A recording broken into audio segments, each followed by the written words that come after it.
Orphan saved the biker's daughter from bullies. What the bikers did next shocked everyone. The whole cafeteria went quiet when Drew Keller tipped the soda cup, slow, deliberate, right over the new girl's head. Cola streamed down her collar, darkening her white shirt, while his friends laughed and filmed. Before we continue, tell us in the comments where you are watching this from. Because what happened in this room didn't just ruin one girl's day, it marked the moment an invisible orphan became the town's next target. Mia Hart didn't scream. She didn't cry. She stood there, blinking hard, jaw locked, hands balled at her sides like she was holding herself together by force. Drew leaned in close enough that only she could hear him. "Say sorry," he murmured, loud enough for the phones to catch it, soft enough for teachers to pretend they didn't. "Say it like you mean it." A tray clattered somewhere. A few kids snorted. Most stared at their milk cartons like they were suddenly fascinating. Lucas Reed watched from the end of the table row, half shadowed by the vending machines. That's where he always sat. Close to the exit, close to the wall, close to invisible. He kept his head down most days. His phone stayed on vibrate in case his little sister's school called, and his backpack carried more medical paperwork than homework. Drew Keller belonged to the opposite kind of life. Drew was the guy teachers called a leader and the rest of the school called whatever keeps him off me. Varsity jacket like armor. His friends moved around him like he had gravity. His dad was a deputy sheriff. His mom had a seat in the school's advisory circles that somehow decided everything. Drew didn't have to threaten you with fists. He could threaten you with paperwork. Right now, he didn't even look angry. He looked entertained. Mia's fingers trembled as she reached for her tray. Drew flicked it away with 2 fingers. The plastic plate skidded, dumping fries across the floor. "Oops," Drew said, and his friends laughed harder. Lucas told himself to stay seated. He'd stayed seated 1,000 times. Staying seated was how you survived. But then Drew's friend, Tanner, the one with the buzz cut, hooked a foot behind Mia's ankle and kicked. Not enough to knock her down, just enough to make her stumble, to make the phones capture her flinch, to make the room feel like a hunting ground. Mia caught herself. Her eyes lifted for a split second, scanning the room, not pleading, measuring. They didn't meet Lucas's eyes. That made it worse.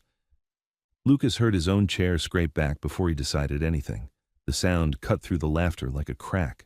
Drew turned, eyebrows lifting. "Well, look who grew a spine." Lucas walked into the open like he was stepping onto thin ice. He stopped between Drew and Mia, close enough to block the camera's view. "Leave her alone," Lucas said. It came out calm. That surprised him. His heart was trying to claw out of his ribs, but his voice held steady. Drew smiled. "Who are you?" Lucas knew that tone. It meant Drew already knew. It meant Drew was giving the room a show. "Nobody," Lucas said, and for a second, the word tasted like metal. Mia's wet hair clung to her cheeks. Cola dripped from her chin onto the floor. She shifted, like she wanted to step around Lucas and take the hit herself. Lucas didn't let her. Drew glanced at Mia like she was now background scenery. Then he leaned toward Lucas, voice dropping. "You think you're doing something heroic? You're just making it fun." Lucas didn't move. "She's here alone." Drew's eyes flicked past Lucas to the tables full of watching faces. "Alone?" he chuckled. "That's cute." Tanner stepped forward from Drew's side, shoulders rolling like he was warming up. "Move, man." Lucas held his ground. He was not a fighter. His knuckles still had grease under them from the garage sinks at his job. His hands were for tightening bolts, not throwing punches. But he knew one thing. If he stepped aside now, Mia would pay for it today, and Lucas would pay for it tomorrow anyway, just for seeing.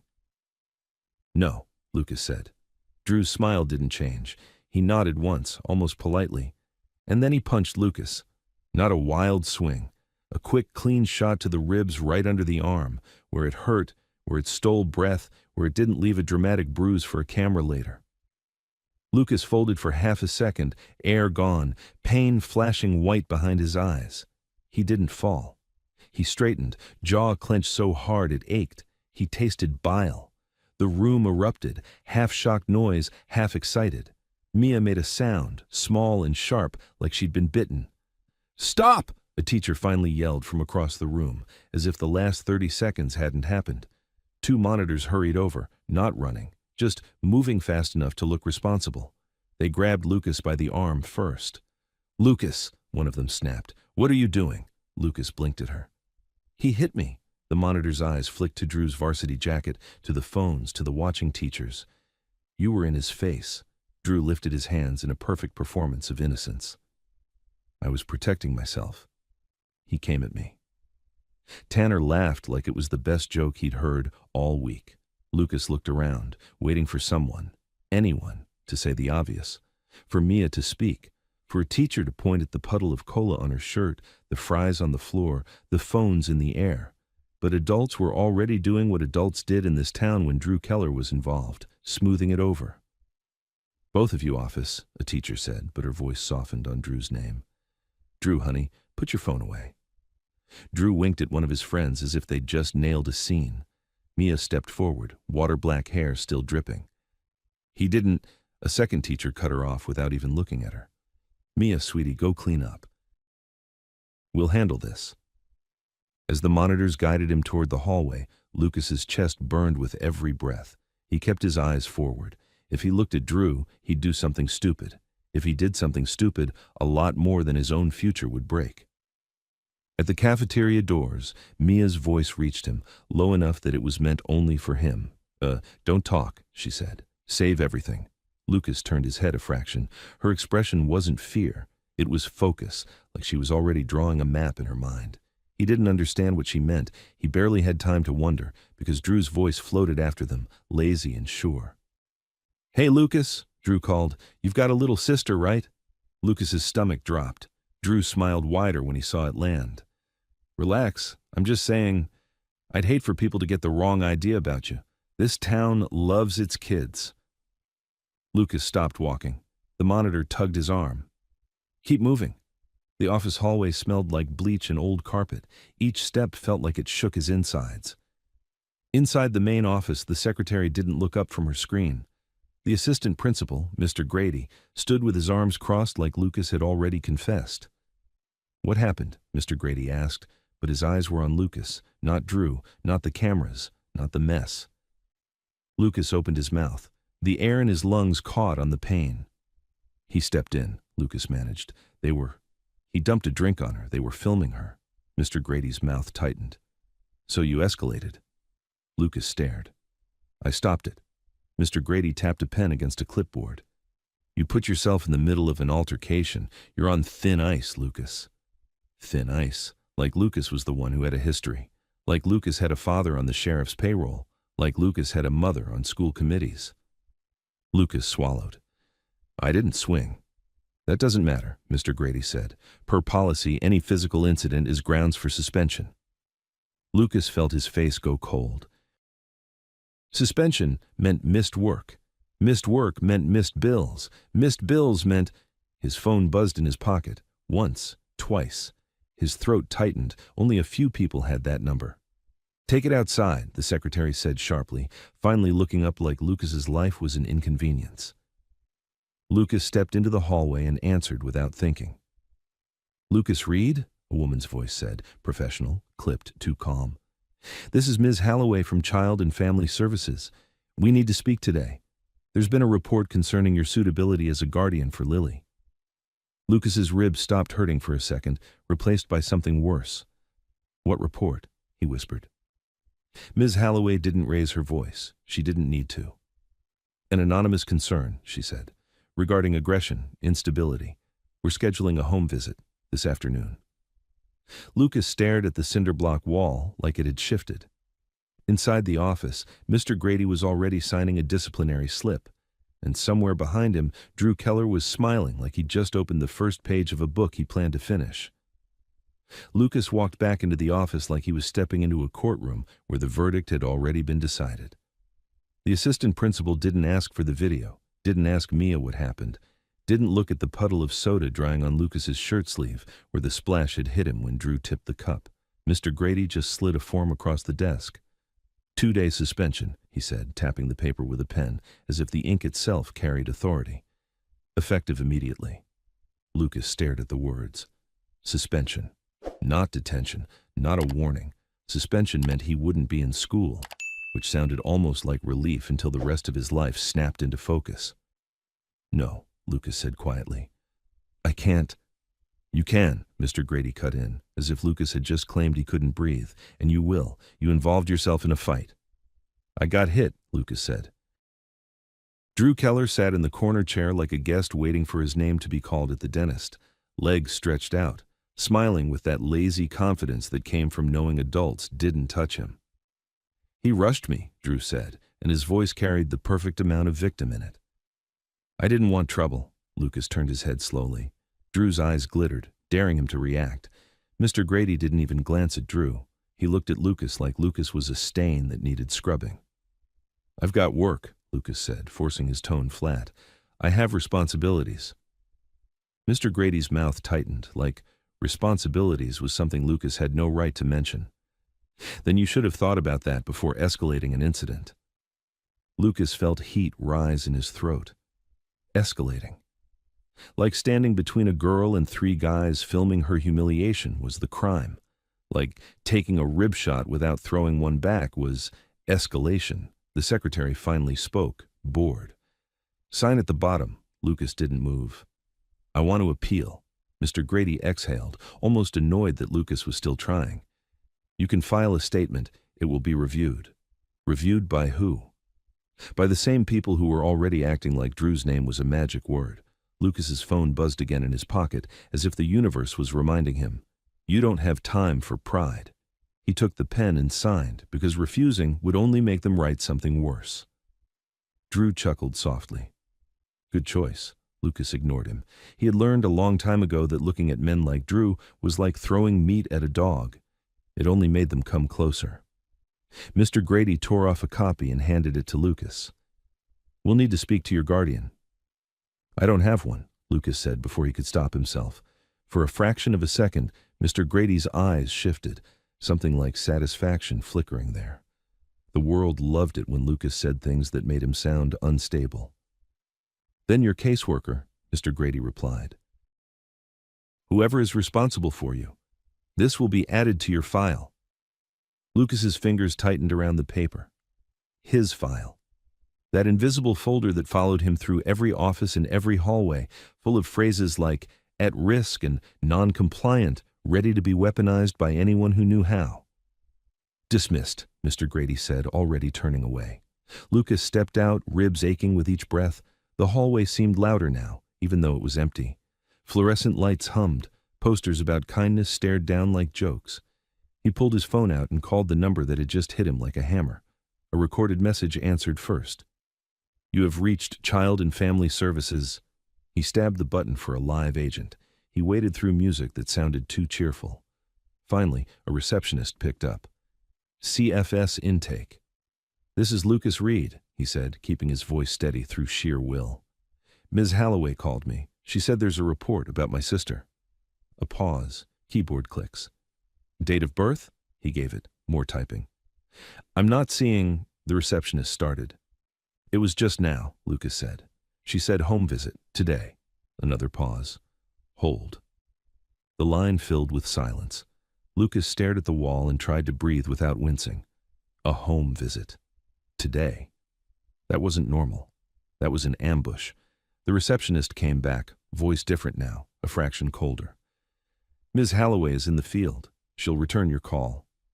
"When?" Lucas asked. "As soon as she's able." "I need to know what this is," Lucas said. "My sister, she is. I can't discuss the report over the phone," the receptionist cut in. "You'll be contacted." The call ended. Lucas stood there with the dead tone buzzing in his ear and the suspension paper crumpling in his hand. He could already see the chain reaction. Suspension becomes behavior problem. Behavior problem becomes unstable environment. Unstable environment becomes Lily being reassigned. He shoved the phone back into his pocket and moved. He didn't have time to be angry. Anger was a luxury for people who didn't lose everything when they raised their voice. Outside, the late afternoon air hit him like a slap. Cold, sharp, clean compared to the school's recycled breath. Students poured out in little groups, laughing, replaying the cafeteria scene with their hands and faces like it was entertainment instead of a warning. Lucas kept his head down and walked fast toward the bus stop. He had exactly 39 minutes to get to Lily's after-school program across town. If he was late, they'd mark it. If they marked it, it went in a report. If it went in a report, everything went in a report. The bus was late. Of course it was. Lucas stood there with his foot bouncing, fingers tapping the edge of the suspension paper like he could erase it through friction. A truck rolled past and slowed. Music thumped. Drew Keller's face appeared in the passenger window, framed by tinted glass like a king in a moving throne. Drew didn't shout. He didn't have to. He just lifted his phone and held it up, recording. Then he smiled and made a slow little wave. Lucas didn't react. Not outwardly. But something inside him tightened, hard. Drew wasn't just making fun. He was documenting, building a narrative. The deputy's son, the principal's favorite, filming the orphan like the orphan was the problem. The bus finally wheezed up. Lucas got on and sat near the back, watching the world blur by. His ribs hurt with every bump. He pressed his palm against his side and tried to ignore the nausea rising. At a stoplight, his gaze drifted to the suspension paper again, and his eyes snagged on the printed line beneath it. Guardian contact required. He imagined some adult, hours from now, calling his caseworker, speaking in that careful tone that sounded concerned, but meant danger. "We've had an incident with Lucas." He squeezed his eyes shut and forced the thought away. Lily came first. He got off the bus 2 blocks early because it was faster to run. The after-school building was a low, tired structure attached to the community center, the kind of place that smelled like disinfectant and crayons.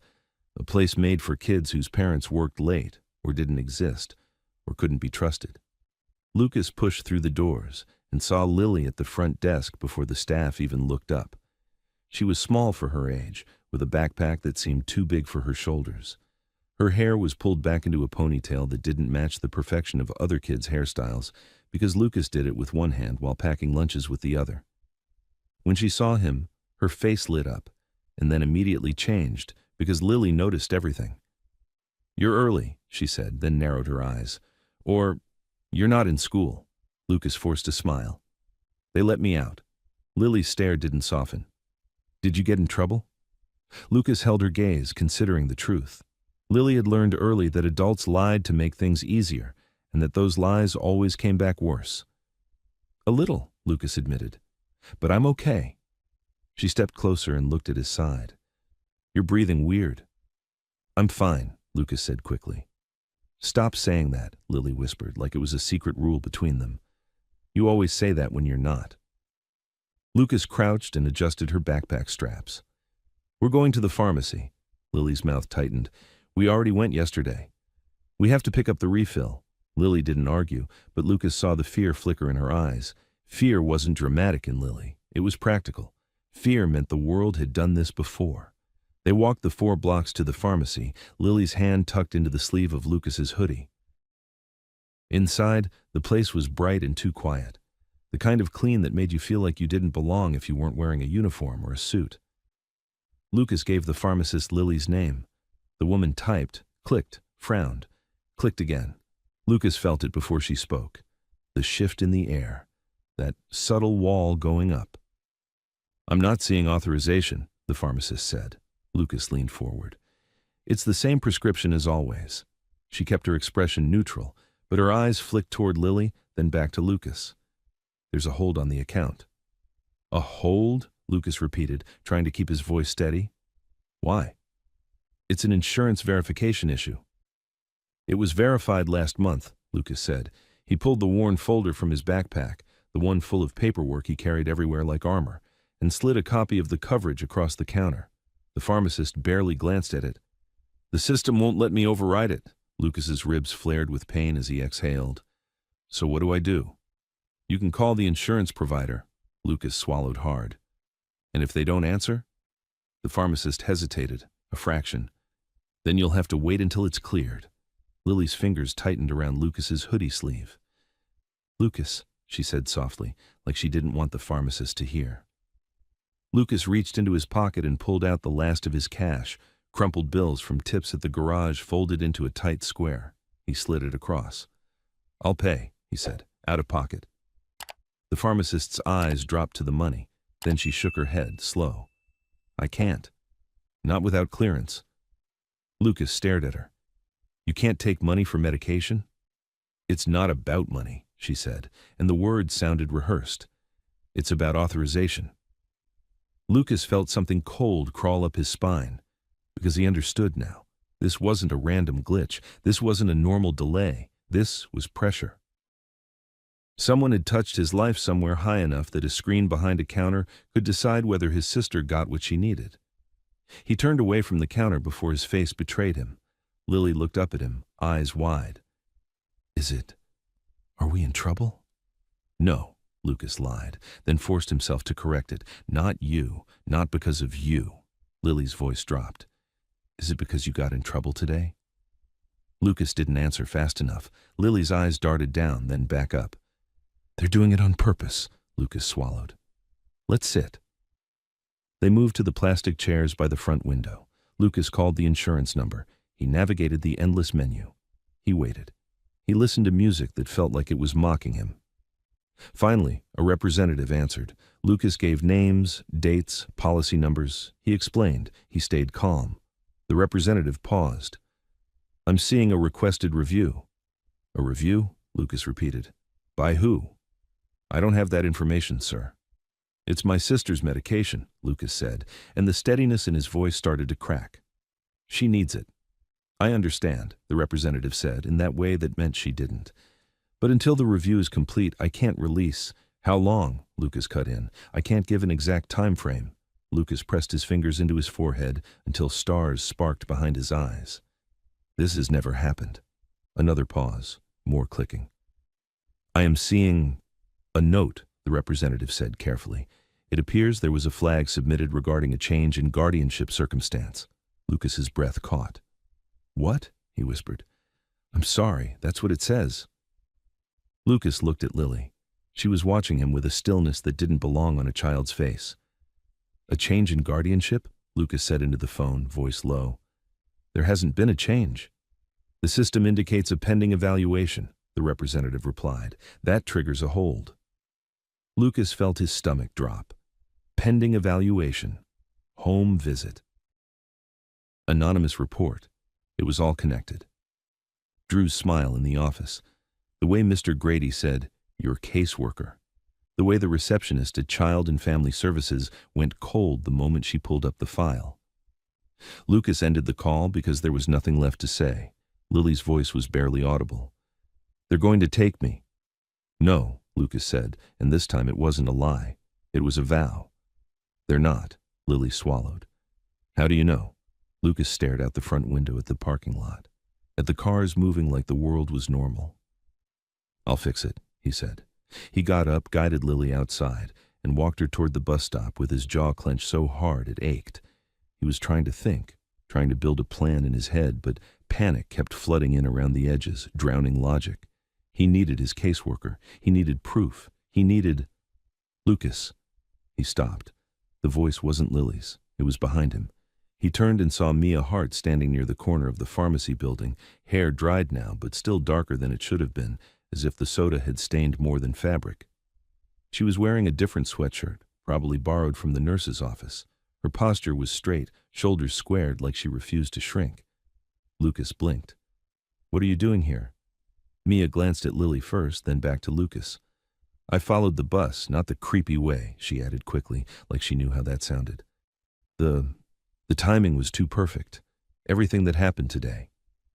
Lucas's ribs throbbed as he shifted. You shouldn't be here. Mia's eyes flicked to his side. You're hurt. I'm fine, Lucas said automatically. Mia's mouth tightened. Don't. Lucas looked away. Mia stepped closer, lowering her voice. They're going to try to make you look unstable. Lucas's hands curled into fists at his sides. They already are. Mia nodded once, like she'd expected it. Then you need to treat everything like evidence, every call, every letter, every name. Every time someone says policy like it's a weapon, Lucas stared at her. Why are you? Because this isn't just school, Mia said. Her voice stayed steady, but something in her eyes sharpened. When the cameras don't work in the cafeteria at exactly the right moment, that's not an accident. When teachers only grab you, not them, that's not chaos. That's a system choosing. Lucas felt a bitter laugh try to rise, but it died in his throat. That system has always chosen. Mia's gaze didn't drop. Then you need to force it to look. Lucas hesitated. How? Mia reached into her pocket and pulled out a small folded paper. She held it out. Lucas took it cautiously. It was a list, not long, just items written in neat, tight handwriting, dates, times, names. Today, Mia said. Cafeteria, Mr. Grady, the monitors who grabbed you first, the teacher who told me to go clean up, Drew's exact words about your sister. Lucas swallowed. You wrote this down? Mia's eyes didn't flinch. Yes. Lucas glanced at Lily. Lily was staring at Mia like she was trying to decide if she was safe. Mia crouched slightly so she wasn't towering over her. Hey, she said softly. I'm Mia. Lily didn't smile. Are you the one he got suspended for? Lucas's chest tightened. Lily. Mia didn't look offended. She nodded. Yeah, I am. Lily's eyes narrowed. Did you ask him to? No, Mia said. He did it because he's brave. Lucas's throat constricted. Brave. People didn't call him that. People called him problem, case, risk. Lily looked up at Lucas. You're not brave. You're stubborn. Lucas almost smiled, but it didn't reach his eyes. Mia stood. Listen, I'm sorry.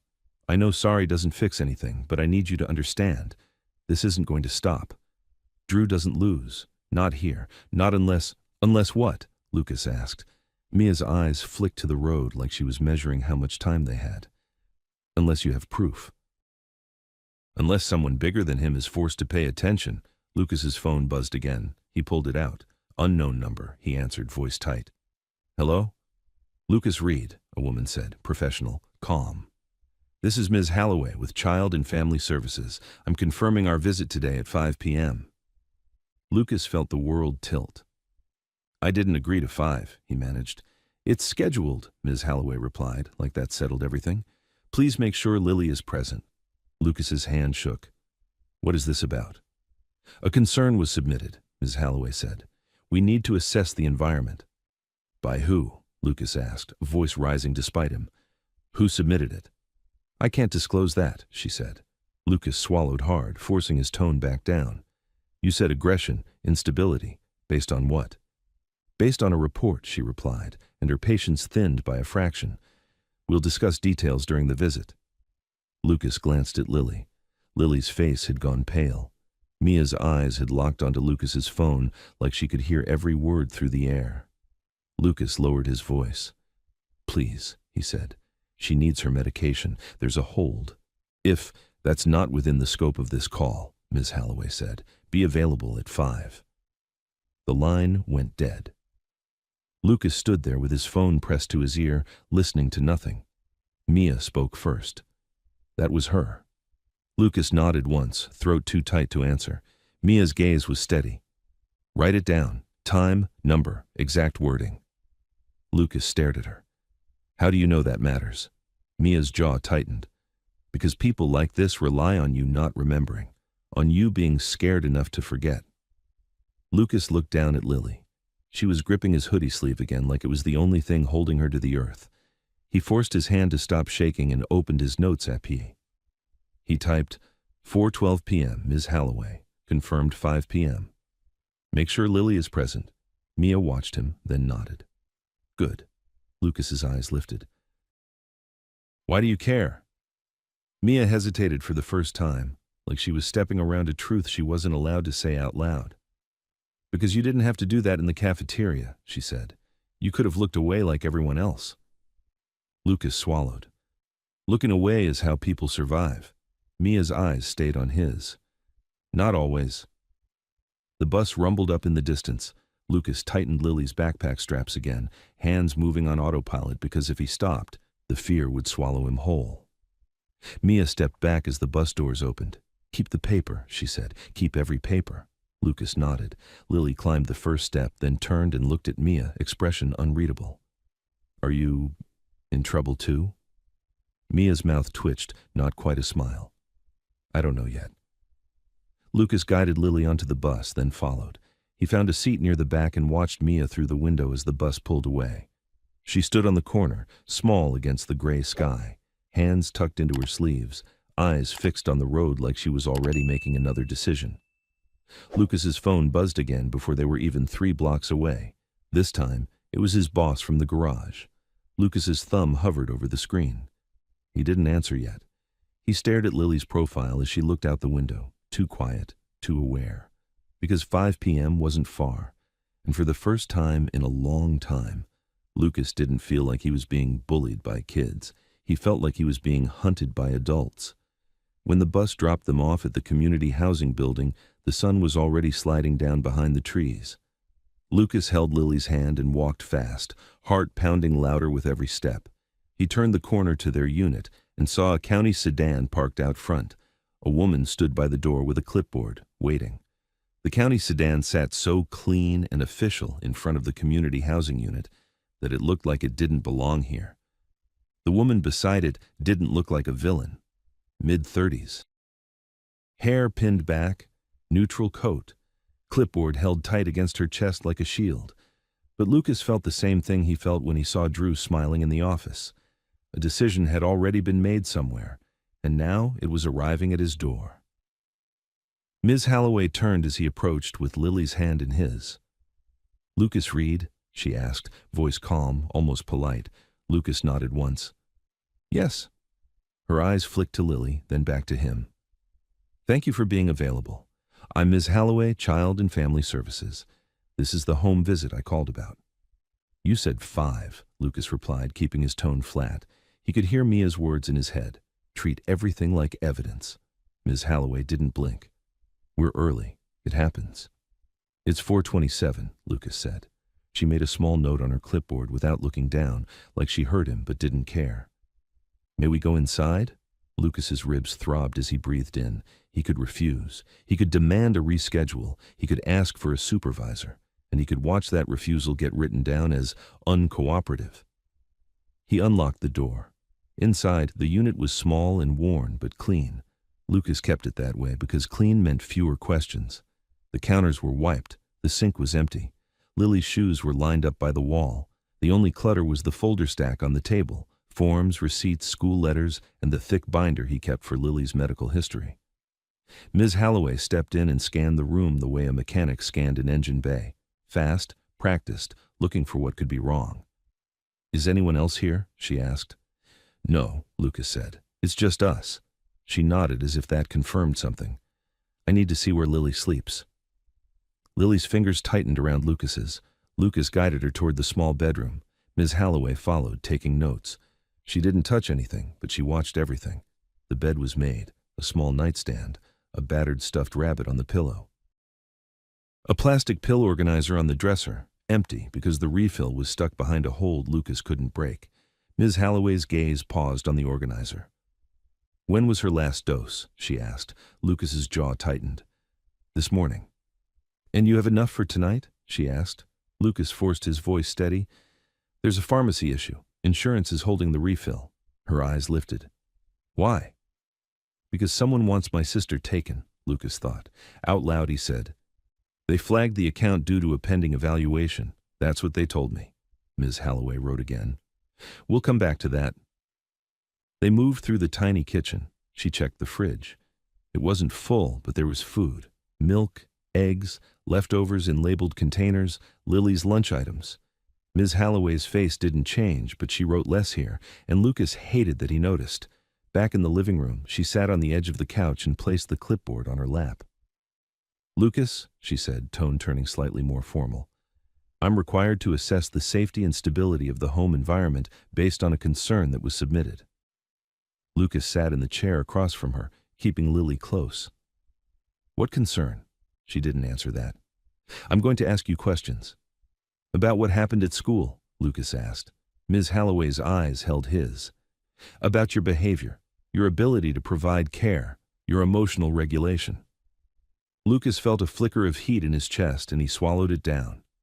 Emotional regulation. That was how people like Drew turned a punch into a case file. "I have temporary guardianship," Lucas said carefully. "Signed, on record." "And temporary means it can be changed," she replied, still calm. "That's why we're here." Lily shifted, eyes darting between them. Ms. Holloway's gaze softened a fraction as she looked at Lily. Lily, sweetheart, can you go sit at the table for a moment? Lily didn't move. Lucas didn't either. I want her to hear what you're saying, Lucas said. Ms. Holloway held his gaze a second longer, then nodded as if she'd expected resistance. Then I'll keep it general. She flipped a page. There was a report that you became physically aggressive today. Lucas's ribs flared like the punch was happening again. I didn't. A boy hit me. I stepped between him and a student he was humiliating. Ms. Holloway's pen paused. Your school documented it as a mutual altercation. Because his father is a deputy, Lucas said before he could stop himself. Ms. Holloway's eyes sharpened. Do you have proof of that claim? Lucas's throat tightened. I have proof they treat him differently. That's not the same, she said. Lucas stared at her clipboard. Not because he didn't want to look at her, because he did. He wanted to watch every reaction. But he remembered Mia's list, names, words, timing. So he asked, what exactly does the report say I did? Ms. Holloway's face didn't change. It says you escalated, you approached, you were asked to stop, and you continued. That's a lie, Lucas said. Ms. Holloway wrote something. Lucas couldn't see it, and that made his skin crawl. Have you ever hit Lily? Ms. Holloway asked. Lily stiffened. Lucas's voice stayed low. No. Have you ever screamed at her in a way that frightened her? Ms. Holloway asked. Lucas clenched his jaw. No. Have you ever blacked out from anger? She continued. Lucas stared. No. She asked about drugs, alcohol, people who visited, whether Lucas had ever been arrested, whether he had ever been suspended before, whether he'd been in fights, whether he'd threatened anyone. Each question felt less like curiosity and more like a template she was trying to fill. Then she leaned slightly forward. Lily, Ms. Holloway said gently, does Lucas ever scare you? Lucas's breath caught. He looked at Lily. Lily's eyes were huge. She swallowed once, hard. No, she said. Her voice was quiet but clear. He doesn't scare me. Other people scare me. Ms. Holloway nodded, as if that was still an answer she could file. What people? Lily's gaze flicked to Lucas and then back. The ones who act nice and then take things away. Lucas felt his throat tighten. He wanted to pull Lily into his arms and never let her speak to another clipboard in her life. Ms. Holloway held Lily's gaze. Has Lucas ever told you to keep secrets? Lily frowned. He tells me to tell the truth. Lucas's chest ached for a different reason now. Ms. Holloway sat back again, pen tapping once. I need to speak with Lily alone for a few minutes. No, Lucas said. It came out sharper than he intended. He forced it down. You can talk to her with me in the room. Ms. Holloway's eyes stayed calm. Policy requires privacy. Lucas shook his head. Policy also requires consent. She's a child. She's scared. Ms. Holloway studied him for a long beat. Are you refusing to cooperate? Lucas felt the trap close around his ankles. He chose his words carefully. I'm willing to cooperate in a way that keeps her safe. You can sit at the table with her. I can stand by the door. You can speak quietly. But I'm not leaving her alone with someone who came here because of an anonymous report. Ms. Holloway's pen hovered. Then, finally, she nodded once, like she'd decided a compromise was better than a scene. Fine, she said. Stand by the door. Lucas guided Lily to the table. He stood near the kitchen doorway, close enough that Lily could see him, far enough that Ms. Holloway could pretend she had privacy. Ms. Holloway lowered her voice. Lucas couldn't hear every word, but he caught pieces. Do you feel safe? Do you have food? Do you go to school? Lily's answers were short, honest, sometimes stubborn. At one point, Lily's voice rose just enough for Lucas to hear. He's not the problem, Lily said. People keep trying to make him the problem. Silence followed. Ms. Holloway's tone changed, slightly less smooth. Who told you that? No one, Lily said. I can see it. Lucas felt something cold settle in his stomach. Lily was smart, too smart for this, and that meant they would try harder. After a few more minutes, Ms. Holloway stood and returned to the couch area. Thank you, she said, and her expression was professionally neutral again. Based on what I've seen today, Lily is not in immediate physical danger. Lucas's lungs loosened a fraction, but Ms. Holloway wasn't done. However, she continued, I'm concerned about stability due to the pending school discipline and the medical hold. Lucas's jaw tightened. The medical hold is happening because you opened an evaluation. Ms. Holloway didn't react. I'm not the insurance provider. But you triggered the review note, Lucas said. He couldn't help it. Ms. Holloway flipped another page. I'm going to implement a temporary safety plan. Lucas felt the word hit like a second punch. A safety plan? He repeated. It's a short-term measure, she said, the way people explained handcuffs like bracelets. Until we complete assessment, it requires Lily to have access to an approved secondary caregiver in case you become unavailable. Lucas stared at her. I'm not unavailable. You were just suspended, she replied. That can impact employment, supervision, routine. Lucas's ribs burned. My suspension is based on a lie. Regardless, she said. Lucas's voice dropped. And if I don't sign? Ms. Holloway held his gaze. Then I'll have to escalate to a formal removal petition, and Lily may be placed temporarily while it's reviewed. Lily's hand slid into Lucas's without him noticing. Her fingers were ice. Lucas looked at the paper Ms. Holloway set on the table. Lines, boxes, language designed to make surrender look like agreement. Who is the approved caregiver? Lucas asked. That's for you to propose, Ms. Holloway said. A relative, a trusted adult with a clean record. Lucas swallowed. There weren't many. That was the point. Orphans didn't have safety nets. They had forms that pretended they did. I don't have relatives, Lucas said. Ms. Holloway's pen hovered. Then a community contact, church, mentor, employer. Lucas's phone buzzed in his pocket. He didn't look. He didn't move. He kept his eyes on Ms. Holloway. My employer doesn't want trouble, Lucas said quietly. Ms. Holloway tilted her head. Why would your employer think you're trouble? Lucas felt his pulse spike. Because Drew's father can make a call, he thought. Because my hours can disappear with a suggestion. Out loud he said, because in this town, people get scared. Ms. Holloway didn't argue. She just waited. Lucas stared at the signature line and felt the weight of it. If he signed, he was admitting the possibility that he couldn't keep Lily safe. If he didn't sign, they could take Lily tonight. He picked up the pen with a hand that wanted to shake and forced it steady. He signed. Ms. Holloway took the paper immediately, as if she was afraid he'd change his mind. She stood. I'll be back tomorrow, she said, and we will speak with Lily at her school program as part of the assessment. Lucas's throat tightened. I want to be there. You're suspended, she replied. We'll coordinate. That meant you won't be there. Ms. Holloway walked to the door. Lucas, she added, turning slightly, I recommend you avoid further incidents. Lucas met her eyes. I recommend you figure out who's manufacturing these concerns. Ms. Holloway's face stayed smooth. That's what assessments are for.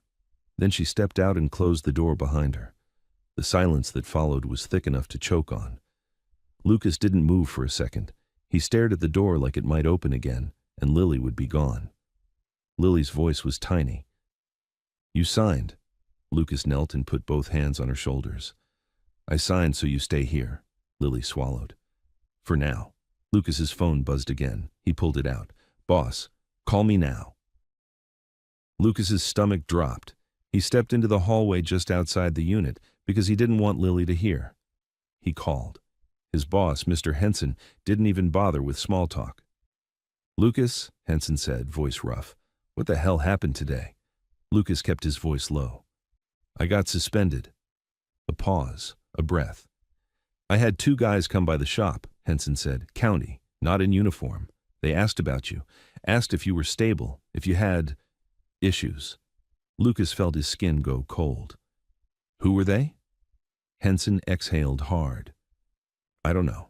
They didn't flash badges long enough, but they made it clear I don't want this smoke. Lucas clenched his jaw. Did they threaten you? They didn't have to, Henson snapped. Then his tone softened just a fraction. Look, kid, I like you. You work, you show up, you don't complain. But I can't have the shop under a microscope because a deputy's family is mad. Lucas closed his eyes. So I'm fired. Henson hesitated. Not fired. Not officially. I'm just cutting you down for a bit. Lucas almost laughed. Cutting him down meant cutting Lily's meds. Cutting him down meant cutting rent. Cutting him down meant giving Ms. Halloway exactly what she wanted to write. "How much?" Lucas asked. Henson cleared his throat. "0 this week. We'll see after." Lucas stared at the hallway floor. The building's paint was chipped. Someone had taped a "Be Kind" sign to the wall months ago. It was peeling now. "Okay," Lucas said. "Lucas," Henson added quickly, "don't do anything stupid. Don't show up here angry. Don't—" "I won't," Lucas said. "Thanks for calling." He ended the call before his voice broke. He went back inside and found Lily sitting on the couch with her knees pulled to her chest, staring at the safety plan copy Ms. Halloway had left behind, like it was a death certificate. Lucas sat at the table and pulled out the folder Mia had told him to build, without even realizing he'd started doing it. He wrote, 4:27 p.m. Ms. Halloway arrived early. Safety plan implemented. Interview requested at Lily's program tomorrow. Medication hold connected to pending evaluation. Employer contacted by county. His hand paused over the paper. He added, "Boss cut hours to 0 this week." Lily watched him write. "You're making a list," she whispered. Lucas nodded once. "Yes." "Like Mia said," Lily said. Lucas looked up. "She told you that?" Lily's expression didn't change. "I heard you two. I hear everything."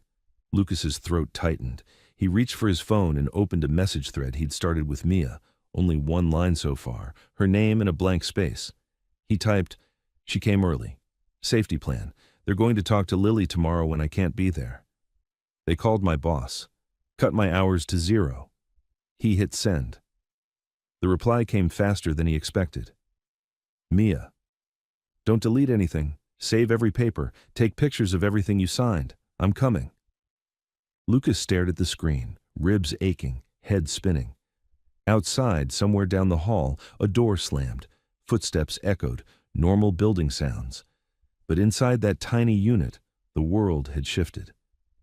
Lucas looked at Lily, at the empty pill organizer on the dresser, visible through the bedroom doorway, at the list of names and times growing longer by the hour.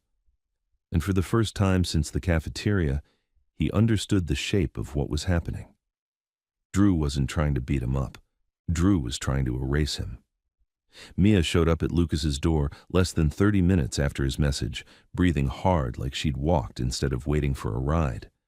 She had a plain backpack, hair tied back, and that same focused look she'd had in the cafeteria, like her feelings were locked in a box until the job was done. Before we go on, tell us in the comments where you're watching this from. Because if you've ever lived in a small town, you know the scariest people aren't always the loud ones. Sometimes they're the ones with clipboards. Lucas opened the door, only halfway. "You shouldn't be here." "I'm already here," Mia said, and stepped inside before he could argue. Her eyes moved fast, taking in the couch, the table, the binder, the pill organizer on the dresser through the bedroom doorway. She didn't judge. She cataloged. Lily sat curled up on the couch, watching Mia like a wary cat. The safety plan paper lay on the table, creased from being gripped too hard. Mia crouched so she was eye level with Lily. "Hey." Lily didn't answer. Mia nodded like that was fair. "I'm not going to touch anything without asking, okay?" Lily blinked once. "Okay." Mia stood, turned to Lucas, and held out her phone. "First thing, photos, suspension, safety plan, any letters, anything you signed. We need timestamps." Lucas swallowed. "Why are you acting like this is a court case?" Mia said quietly. "Because it's becoming one." Lucas exhaled through his nose. His ribs still felt like a bruise made of fire. "They're talking to Lily tomorrow." Mia's face hardened, not dramatic, just sharper. "Without you." Lucas nodded once. "Then today matters," Mia said. "Tonight matters. Every hour between now and tomorrow matters." She started photographing the documents on the table, one by one, holding her phone steady, making sure the corners were visible. Then she looked at Lucas. "Your notes," she said. Lucas pulled out the sheet he'd written on and slid it over. Mia photographed that too, then pointed at the lines. "Add this," she said. "Exact phrases. Are you refusing to cooperate? Make sure Lily is present. Those words aren't neutral, they're triggers." Lucas stared. "You talk like you've seen this before." Mia's eyes flicked away for half a second. "I've seen people get destroyed by paperwork." Lucas didn't push. He couldn't afford to. Mia looked toward the bedroom doorway. How many doses left? Lucas's jaw tightened. 1. Tomorrow morning. Mia nodded slowly, as if that confirmed a clock she'd been hearing in her head. Then we need a workaround. A doctor. A clinic. Something not tied to the hold. Lucas shook his head. Walk-in clinics don't give controlled meds. I'm not talking about controlled, Mia snapped, then corrected herself immediately, lowering her voice because Lily was listening. I'm talking about any supporting prescription note, any letter saying she cannot miss doses. Sometimes the system moves when there's liability. Lucas rubbed his forehead. My caseworker won't call back. Then we create a trail that forces a callback, Mia said, and held up her phone again. Record your calls. If you're in a one-party consent state, audio is legal. If you're not, you still document the time, the name, the refusal. They can't pretend you didn't try. Lucas stared at her. How do you know all this? Mia met his eyes. Because I'm not stupid, and because Drew Keller isn't either. At the sound of Drew's name, Lily's fingers tightened around the edge of the couch cushion. Lucas's phone buzzed again. He looked at the screen and felt his stomach clench. School. Resource officer. He didn't answer immediately. He looked at Mia. She made a small gesture. Take it, but don't take it blind. Lucas hit accept and put it on speaker. Lucas Reed, a man's voice said. Official, flat. This is Officer Phelps, a school resource. Lucas kept his tone calm. Yes. I'm calling in reference to today's incident, Phelps said. We're documenting statements. I already gave my statement, Lucas said. Not to law enforcement, Phelps replied. You're suspended pending review, correct? Lucas's jaw tightened. Correct.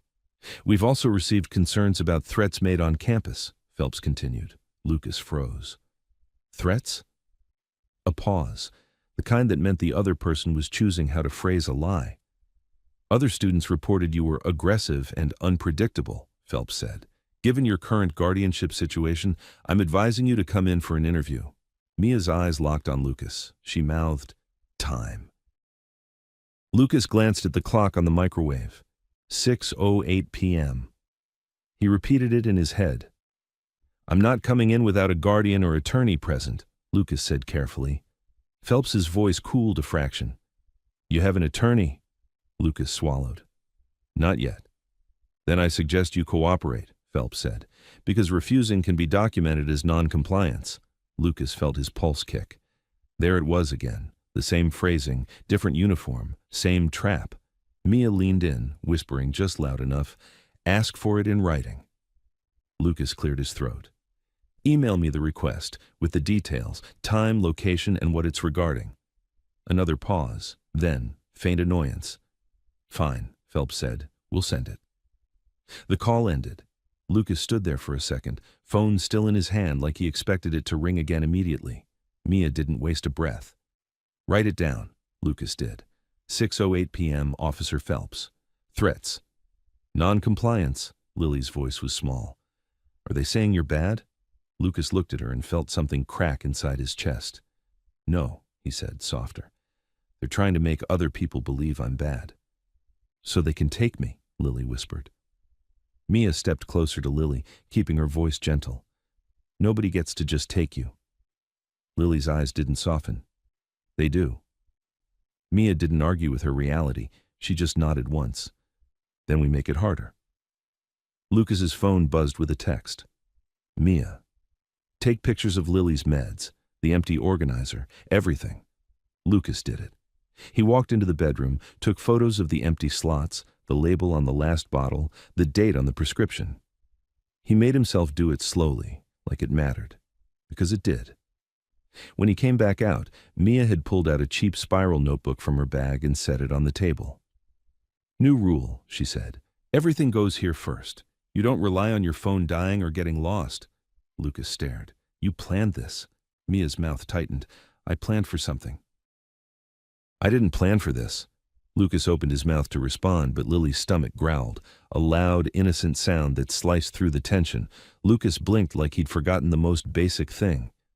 Food. I'm going to the store, he said. Mia shook her head immediately. I'm coming. No, Lucas said. You don't need to. I'm coming, Mia repeated, voice flat. If something happens again, I want it recorded. Lucas hesitated, ribs aching. He hated the idea that he needed a witness just to buy milk, but he nodded. They left Lily with the TV on low and the community center neighbor, Ms. Price, from down the hall, knocking on the door 2 minutes later. Lucas didn't love it. He didn't trust anyone completely. But Ms. Price had watched Lily at the center, had always slipped her extra crackers without making it charity. Ms. Price's eyes widened when she saw Mia. Who's this? A friend, Lucas said. Ms. Price looked Lucas up and down, noticing the way he held his side. You look like you got hit by life. Lucas forced a half smile. Just a long day. Ms. Price's expression tightened, but she didn't ask questions. She stepped inside and sat with Lily, turning the volume up a notch like she could drown fear in cartoons.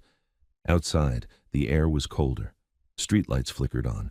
Lucas walked with his hands in his hoodie pocket, trying not to wince with every step. Mia stayed half a pace behind him, scanning the parking lot like she expected a car to roll up. You always watch like that? Lucas asked, trying to keep it casual. Mia's eyes didn't leave the road. You didn't get targeted because you swung. You got targeted because you didn't. Lucas frowned. What does that mean? It means they can't call you dangerous if you're quiet, Mia said. So they have to make you look dangerous. They push until you explode. Then they point and say, see? Lucas swallowed. They already called me aggressive. Mia nodded. So now you don't give them anything else. The convenience store was 2 blocks away. Bright, safe-looking, a place where nothing bad should happen. The kind of place where bad things happened anyway. They grabbed bread, milk, cheap soup, bananas. Lucas counted bills in his head, already slicing a week into meals now that his hours were cut to 0. At the register, the cashier's eyes flicked over Lucas too long. Not friendly, curious, like she'd heard something. Lucas paid and didn't meet her gaze. Outside, the parking lot was mostly empty. A truck engine rumbled. Lucas's shoulders tightened. A black pickup rolled slowly across the lot and stopped near the edge by the dumpsters, half hidden by a delivery van. The windows were tinted. The passenger door opened. Tanner stepped out first, chewing gum like it was his job. Then, another guy Lucas recognized from school, a senior named Blake, who played linebacker and never spoke unless he was laughing at someone. Then, Drew Keller. Drew moved like he owned the air around him. Same relaxed smile, same clean clothes, like he hadn't thrown the first punch in a cafeteria just hours ago. Lucas's first instinct was to turn and walk back into the store, but that would look like fear, and fear was what they fed on. Mia didn't speak. She just shifted her phone in her hand, thumb sliding along the side as if she'd already hit record. Drew lifted a hand. Lucas, hey. Lucas stopped. What do you want? Drew's smile widened. Man, why so hostile? I'm trying to clear the air. Lucas's ribs burned as he adjusted the grocery bag.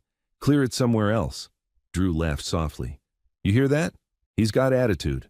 Tanner cracked his knuckles, slow and deliberate. Drew's gaze flicked to Mia, lingering half a beat too long. And you brought company? That's adorable. Mia met his eyes without flinching. Keep walking, Drew. Drew's grin didn't fade, but his eyes sharpened, like he didn't like being addressed as an equal. Do I know you? Mia's voice stayed calm. No. Then stay out of it, Drew said, and the warmth vanished from his tone. He turned back to Lucas. Listen, you're making this harder than it has to be. Lucas swallowed. I'm not making anything. Drew stepped closer, lowering his voice like he was doing Lucas a favor. You want your life to go back to normal? You make a statement, you say you got in my face, you escalated, you regret it, you say you're stressed because, your situation. Lucas stared.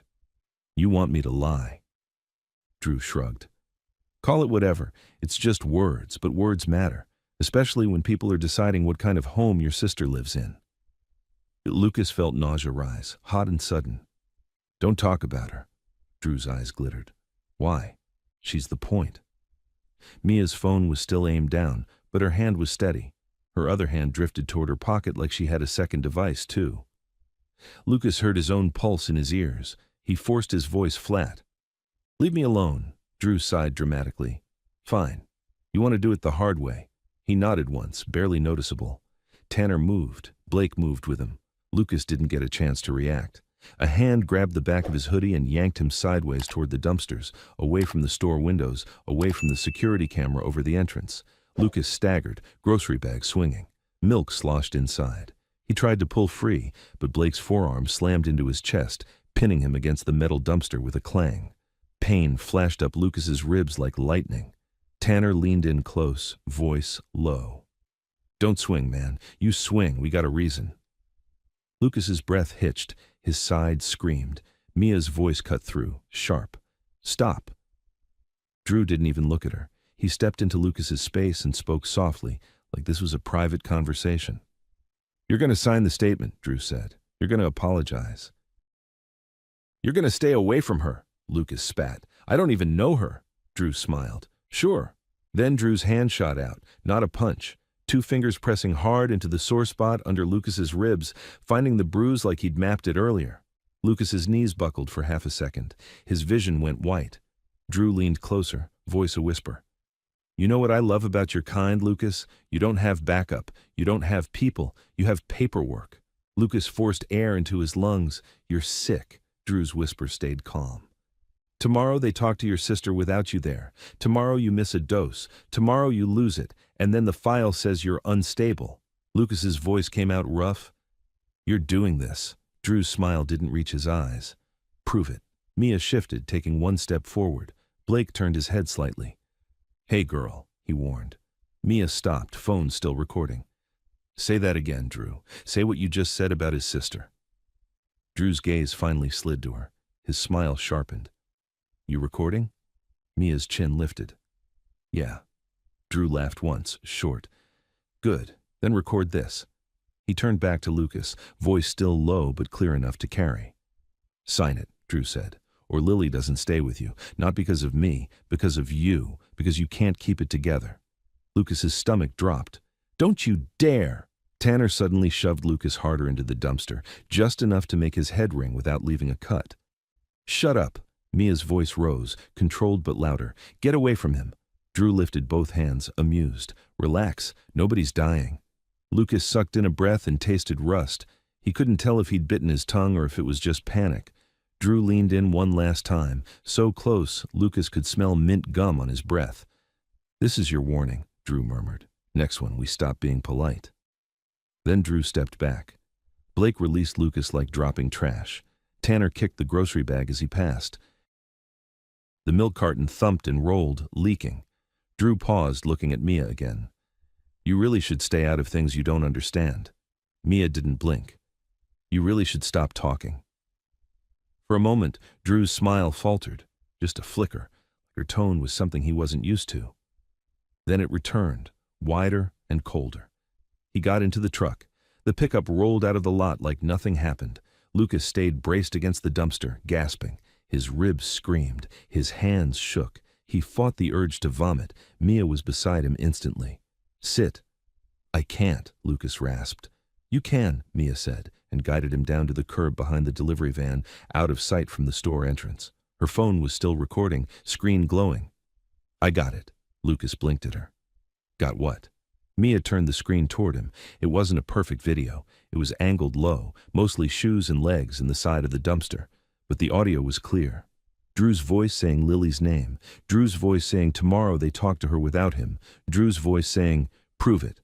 Lucas's throat tightened until it hurt. That's enough to start," Mia said. She saved the file, then immediately backed it up, thumb moving fast, practiced, sending it to herself, to another contact, to a cloud link Lucas didn't recognize. Lucas stared at her hands. "Who are you sending that to?" Mia didn't answer right away. She looked at Lucas, then at the darkening sky. "Someone who won't ignore it," she said.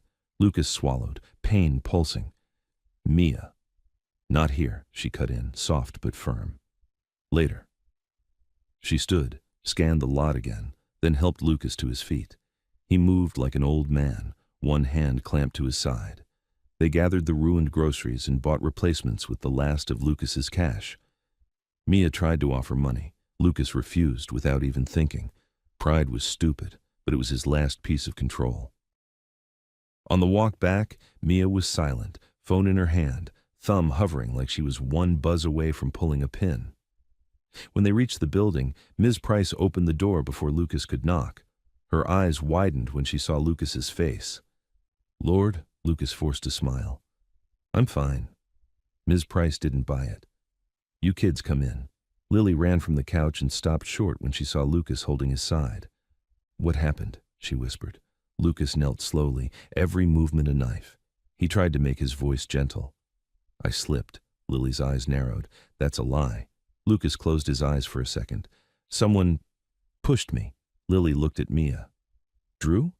Mia's face was controlled, but her eyes were hard. "Yes." Lily's mouth trembled once, then she shoved it down. "They're going to come here." Lucas's heart kicked. "No, Ms. Price is here." Ms. Price straightened, offended on Lily's behalf. "Ain't nobody coming in here to take a child." Mia walked to the table and set her notebook down beside Lucas's growing stack of papers. She wrote one line without asking permission, and Lucas saw the words when she slid it to him. 7:03 p.m.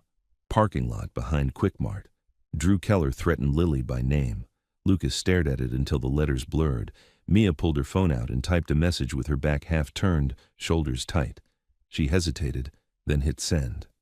Across town, in a place Lucas had never seen, a phone buzzed in a room filled with low voices and heavier silence. A man's hand picked it up, thick fingers, a scar on the knuckle. The screen glowed with one line. "He saved me. They're breaking him through adults. They just threatened his little sister by name." The man read it once, then again. He stood without raising his voice, and the room went quiet anyway. "Find out who touched child and family," he said, calm as ice. "Names, proof, no noise." Someone in the room shifted. "You want us to—" The man's eyes lifted, and the question died in the air. "We do it clean," he said. "We do it legal. And nobody goes near that boy again." Back in the tiny unit, Lucas didn't know any of that. He only knew his ribs hurt, his money was gone, and his sister was staring at him like she was watching a wall crack. Then there was a knock. Not the soft, neighborly kind. 3 hard raps that made the whole door shudder. Lucas froze. Ms. Price's face tightened. "Who is that?" Mia's hand was already on her phone again.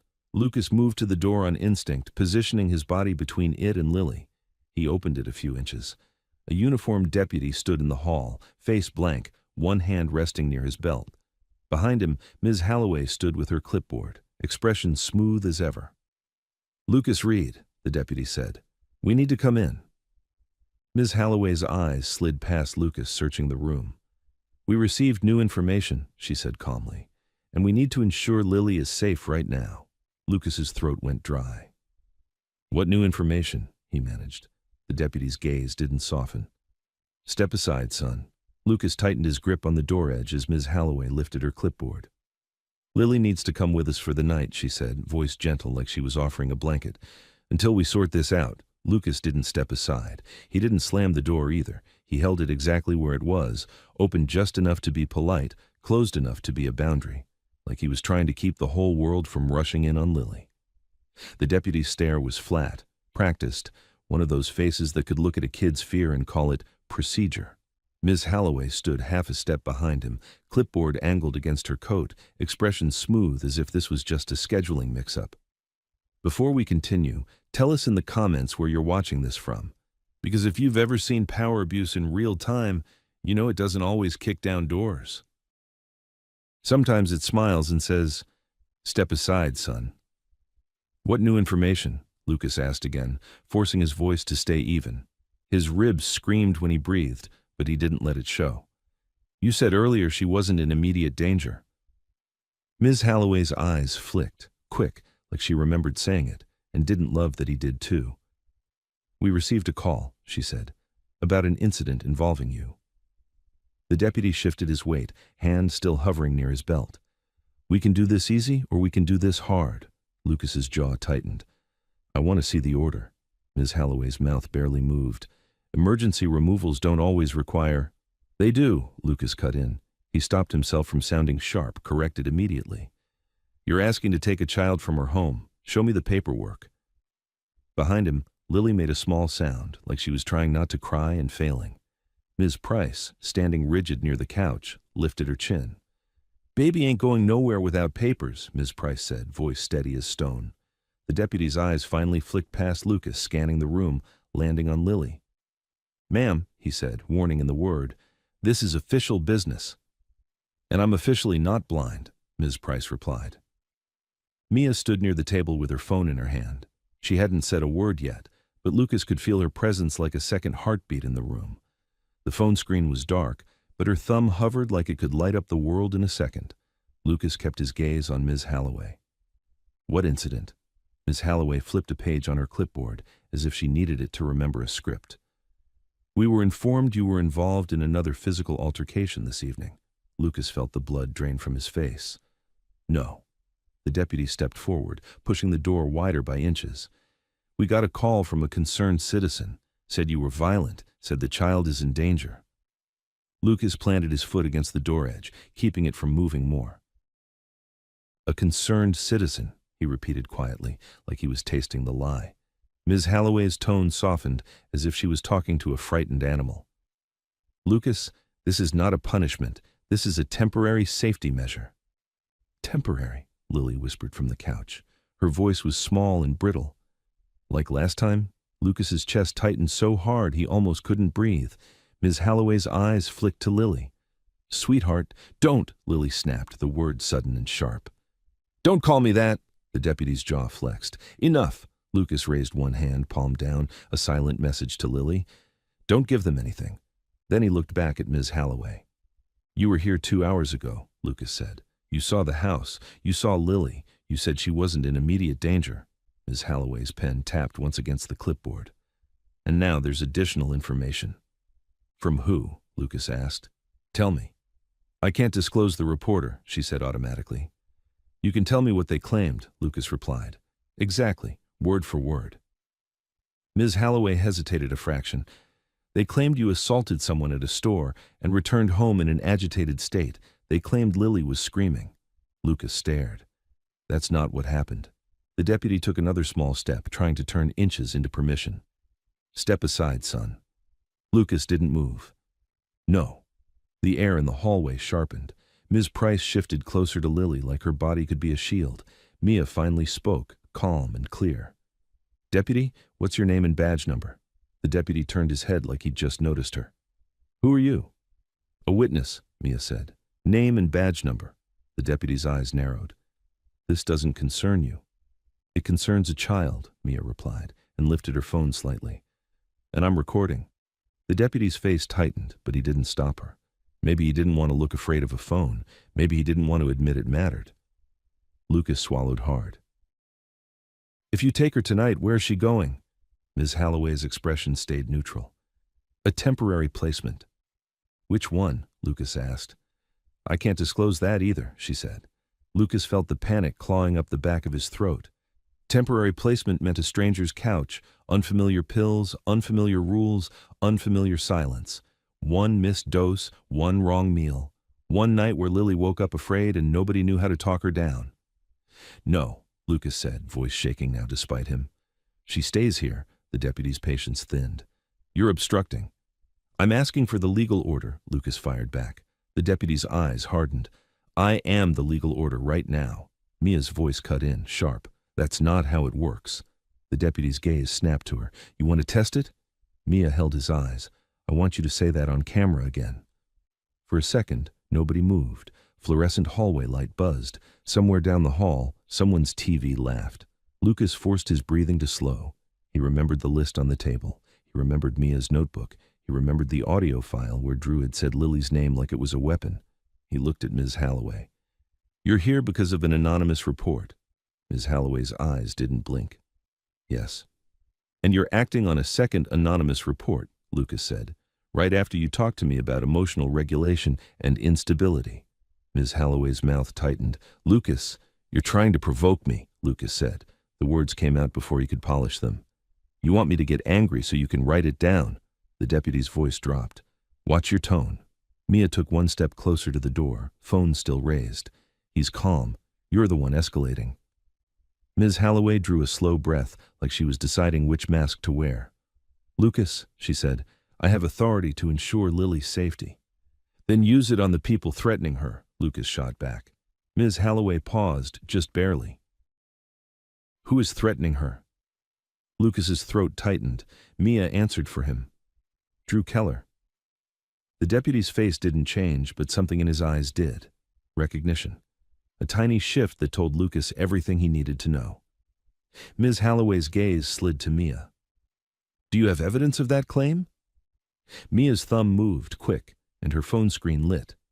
Yes? She stepped forward, careful, and held the phone where Ms. Holloway could see without letting it be grabbed. This is from tonight, behind Quickmart. Audio is clear. Lucas watched Ms. Holloway's eyes track the screen, and for the first time, the woman's calm cracked, not with emotion, but with calculation. Like she hadn't expected proof to show up this fast. The deputy leaned in slightly. Let me see that. Mia angled the phone away. No, not you. The deputy's voice sharpened. That's evidence in an active matter. And you're connected, Mia replied, and there was zero fear in her tone. So no. Lucas felt his pulse slam. Connected. Mia was saying what Lucas couldn't say without getting labeled paranoid. Ms. Holloway held up a hand toward the deputy. Let me handle it. She stepped closer to the phone, eyes narrowed as she listened. Drew's voice came faintly through the speaker. Sign it, or Lily doesn't stay with you. Tomorrow they talk to your sister without you there. Lily made a tiny sound and pressed her palms over her ears. Lucas's vision tunneled. He remembered Drew's smile. He remembered the way Tanner had said, Don't swing, man. You swing, we got a reason. Ms. Holloway listened for 3 seconds. 5. 7. Then she straightened, face resetting. That could be edited, she said. Mia's eyes went hard. It's raw, time-stamped, backed up. Ms. Holloway's voice stayed level. Regardless, this doesn't change tonight's safety concern. Lucas's mouth went dry. How does that not change it? Ms. Holloway's pen moved again. Because the immediate concern is your home environment being unstable. Lucas stared at her like she'd grown another face. A kid threatened my sister, and that makes my home unstable. Ms. Holloway didn't answer the logic. She didn't have to. Logic wasn't the engine here. Power was. The deputy's patience snapped. That's it. Step aside. He pushed the door. Lucas shoved back, not violently, just firmly, holding the line. Don't, Lucas said, voice shaking. Don't do this. The deputy's hand shot out and grabbed Lucas's wrist. Pain lanced through Lucas's arm. His ribs screamed as he braced. Ms. Price surged forward. Get your hands off him. The deputy barked. Ma'am, back up. Lily stood suddenly, eyes wide, breath coming fast. Stop. Stop touching him. Ms. Holloway's voice turned soothing again, the way you talk to a child right before you take something from her. Lily, honey, don't, Lily said again, louder. Don't call me that. Lucas felt the room teetering. One more shove, one wrong word, and the story in Ms. Holloway's clipboard would become reality. Mia's voice cut through like a blade. Deputy, let go of him. The deputy tightened his grip. You want an obstruction charge too? Mia didn't flinch. Try it. The deputy's eyes narrowed. Who are you? Mia's answer was a fraction of a second late, just long enough for Lucas to feel it. A witness, she repeated. The deputy leaned closer, voice low enough that it was meant to scare, not be heard. Witnesses can disappear in small towns. Lucas felt Mia's posture change, not fear, something colder. Then you should be careful what you say on camera, Mia replied, and lifted her phone higher. The red recording dot glowed. The deputy's face went blank again. He released Lucas's wrist and stepped back half a pace, as if he'd decided cameras were inconvenient. Ms. Holloway stepped forward, claiming the space the deputy had given up. Lucas, she said softly, if you cooperate, this can be smooth. If you don't, it will be documented, and it will affect your petition for continued guardianship. Lucas's throat burned. So you're blackmailing me? Ms. Holloway's eyes stayed calm. I'm informing you of consequences.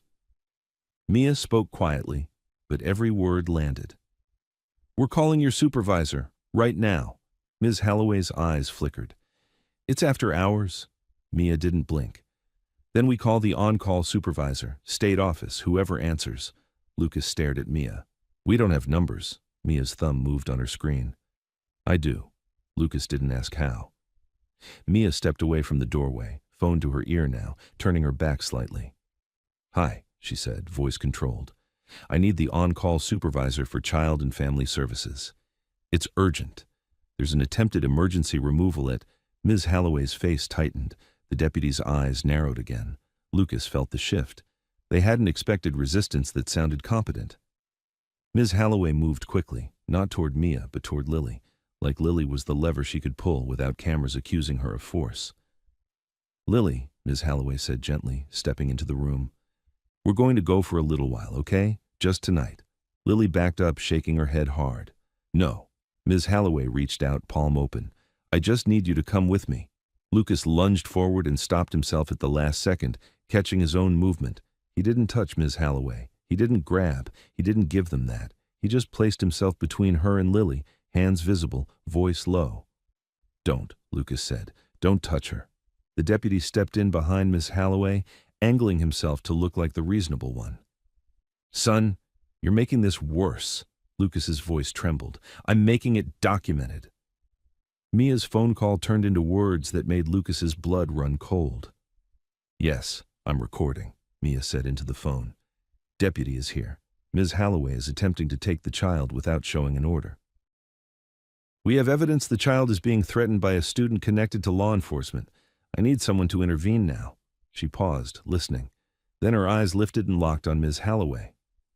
Uh-huh, Mia said into the phone. You want the deputy's name? He won't provide it. But his patch says... The deputy's face tightened. He moved, fast. He didn't go for Mia's phone in her hand, too obvious. He went for Mia's other hand, the one holding her spare device, her backup, where the cloud upload was running. Lucas saw it in the half-second before it happened, and his whole body reacted on instinct. Mia, he started. The deputy's hand closed around Mia's wrist. Mia jerked back, but the deputy was stronger. The phone slipped, and for a single heartbeat, everything froze. Lucas, Lily, Miss Price, Ms. Halloway, watching that small rectangle of glass and evidence tumbled toward the floor. Lucas reached out. Too late. The phone hit the tile with a hard crack. The screen went black. Lily screamed. Ms. Halloway's eyes flashed, sharp, triumphant for the briefest instant, and the deputy looked at Lucas like he'd been waiting for this exact moment. Now, the deputy said, voice cold, you're going to step aside. The phone hit the tile and went black. Lily's scream ripped through the room. Lucas's body surged forward, toward Mia, toward the shattered screen, toward the deputy's hand still close enough to grab again. He stopped himself. He forced both hands open at his sides, palms visible. The deputy's patch caught the hallway light. Keller. Lucas's stomach turned to ice. Drew's father. Ms. Halloway's voice slid in, soft as a blanket. Lucas, this is exactly what I meant about instability. Mia yanked her wrist free and kept her other phone to her ear. You're still on the line, she said tightly. Supervisor, Deputy Keller just grabbed me and smashed a device during an attempted removal. Deputy Keller stepped over the threshold. Put the phone down. Mia didn't move. No. Ms. Price pulled Lily close. Ain't nobody taking that child. Ms. Halloway lifted her clipboard. We received additional information. A concerned citizen reported violence. Lucas kept his voice low. What exactly did they claim? They claimed you assaulted someone at a store, Ms. Halloway said, that Lily was screaming, that you returned home agitated. Lucas swallowed hard. We went to Quick Mart. Drew and his friends cornered me behind the store. They shoved me into a dumpster. They threatened Lily by name. Lily never screamed until you showed up. Ms. Halloway's eyes narrowed. So you admit there was a confrontation? I admit I got jumped, Lucas said, and I didn't swing, because I knew you'd use it. Deputy Keller's mouth twisted. You expect me to believe my kid was out there threatening children? Mia cut in, flat. We have audio. Ms. Halloway's lips tightened. Audio can be edited. It's time-stamped, backed up, Mia said. Breaking a phone doesn't erase it. Deputy Keller's gaze snapped to her. Backed up where? Mia didn't answer the way he wanted. Somewhere you can't grab. Ms. Halloway shifted, impatient, and moved toward Lily again. Lily, we're going to step outside for a moment. Don't, Lily snapped, voice shaking. Don't touch me. Ms. Halloway reached anyway, palm open, gentle on the surface. Lucas stepped between them without touching anyone, hands still visible. A human doorway. Don't, he said, quiet. You don't have an order. Miss Halloway's eyes flashed. "Move, Lucas." "No." She turned slightly, speaking to her clipboard like it was a witness. "Lucas is blocking access to the child." "I'm standing still," Lucas said. "You're the one advancing." Deputy Keller's voice dropped. "You want an obstruction charge? Keep it up." Mia spoke into the phone, steady. "Supervisor, they're threatening him with obstruction for asking for a court order." Ms. Halloway tried to soften again, but it sounded thinner now. "Lucas, if you cooperate, this can be calm." "Show me the order," Lucas said. "You're not in a position to demand anything," Deputy Keller replied, then added, cruel and precise, "She's not your sister on paper." Lily flinched like he'd hit her with the words. Lucas kept his hands open. "She's under my guardianship, legal, and you don't take her without a judge." Ms. Halloway tapped her pen. "Your refusal is being noted." "Then note this too," Lucas said. "Your evaluation triggered the insurance hold on her medication. You made her meds a lever." Ms. Halloway's eyes flicked toward the bedroom doorway. "Medication compliance is part of stability." "You're holding them and blaming me," Lucas said. Deputy Keller exhaled once. "Enough talk." He reached out fast and grabbed Lucas's forearm. Pain flashed through Lucas's ribs. He didn't pull back. He didn't shove. He lifted his free hand higher, palm out. "Don't touch him," Lily cried. Ms. Price surged forward. "Get your hands off that boy." Deputy Keller raised his voice, loud, official. "Stop resisting." Lucas went still. "I'm not resisting," he said clearly. "My hands are open. I haven't touched you." Ms. Halloway's pen scratched. "Lucas is escalating," she murmured. Mia snapped into the phone. "Supervisor, did you hear him say, 'Stop resisting,' while Lucas stood still? He's fabricating an assault." Deputy Keller twisted Lucas's arm just enough to make him flinch, then said louder, "He just tried to strike me." "That's a lie," Ms. Price shouted. "He didn't swing." Lily's voice broke. "Stop hurting him." Deputy Keller shoved Lucas back half a step. Lucas caught himself, breathing hard, palms still up. "On the ground!" the deputy barked, hand moving toward his cuffs. Lucas's mind flashed through the consequences in a single brutal line. Cuffs, removal, night placement, missed meds, new file. He kept his feet planted. "I'm not moving toward you," he said. "I'm asking you to stop." Mia's eyes flicked to the cuffs. "Don't," Deputy Keller leaned in, voice low. "I can write whatever I want." Lucas met his eyes. "Then say it into a phone that's not yours." Deputy Keller's arm shot toward Mia's call phone. Mia stepped back fast, putting the table between them. "Touch me again and the supervisor hears it live." In the hallway, doors cracked. Someone whispered, "That's Keller." Another voice muttered, "Why's CPS here at night?" Ms. Price stepped into the doorway and shouted, "Somebody call 911, he's lying." Ms. Halloway's face tightened. "Ma'am, calm down." "Don't tell me calm down," Ms. Price shot back. "You came here to take a child with no papers." Ms. Halloway tried to regain control, turning to Lily. "Come here." Lily pressed into Ms. Price's side. "No." Deputy Keller's eyes darted to the hallway, then back to Lucas, calculating. He didn't like witnesses. Mia's phone crackled. A new voice spilled into the room, tinny but hard. "This is on-call supervisor Darlene Whitaker. Who is Deputy Keller with?" The room froze. Mia didn't blink. "He's with Ms. Halloway. They're attempting an emergency removal without presenting an order. Deputy Keller broke a device and is now claiming Lucas assaulted him." A short pause. "Deputy Keller, are you on this call?" Deputy Keller's jaw flexed. "Deputy Kyle Keller." Whitaker's voice sharpened. "Deputy Keller, step out of that residence immediately. Ms. Halloway, you will not remove the child tonight without an executed court order. If you believe there's imminent danger, you contact state intake, not a county deputy with a conflict of interest." Ms. Halloway started. "Supervisor, the report." "I don't care about a report," Whitaker cut in. "Do you have an order?" Silence.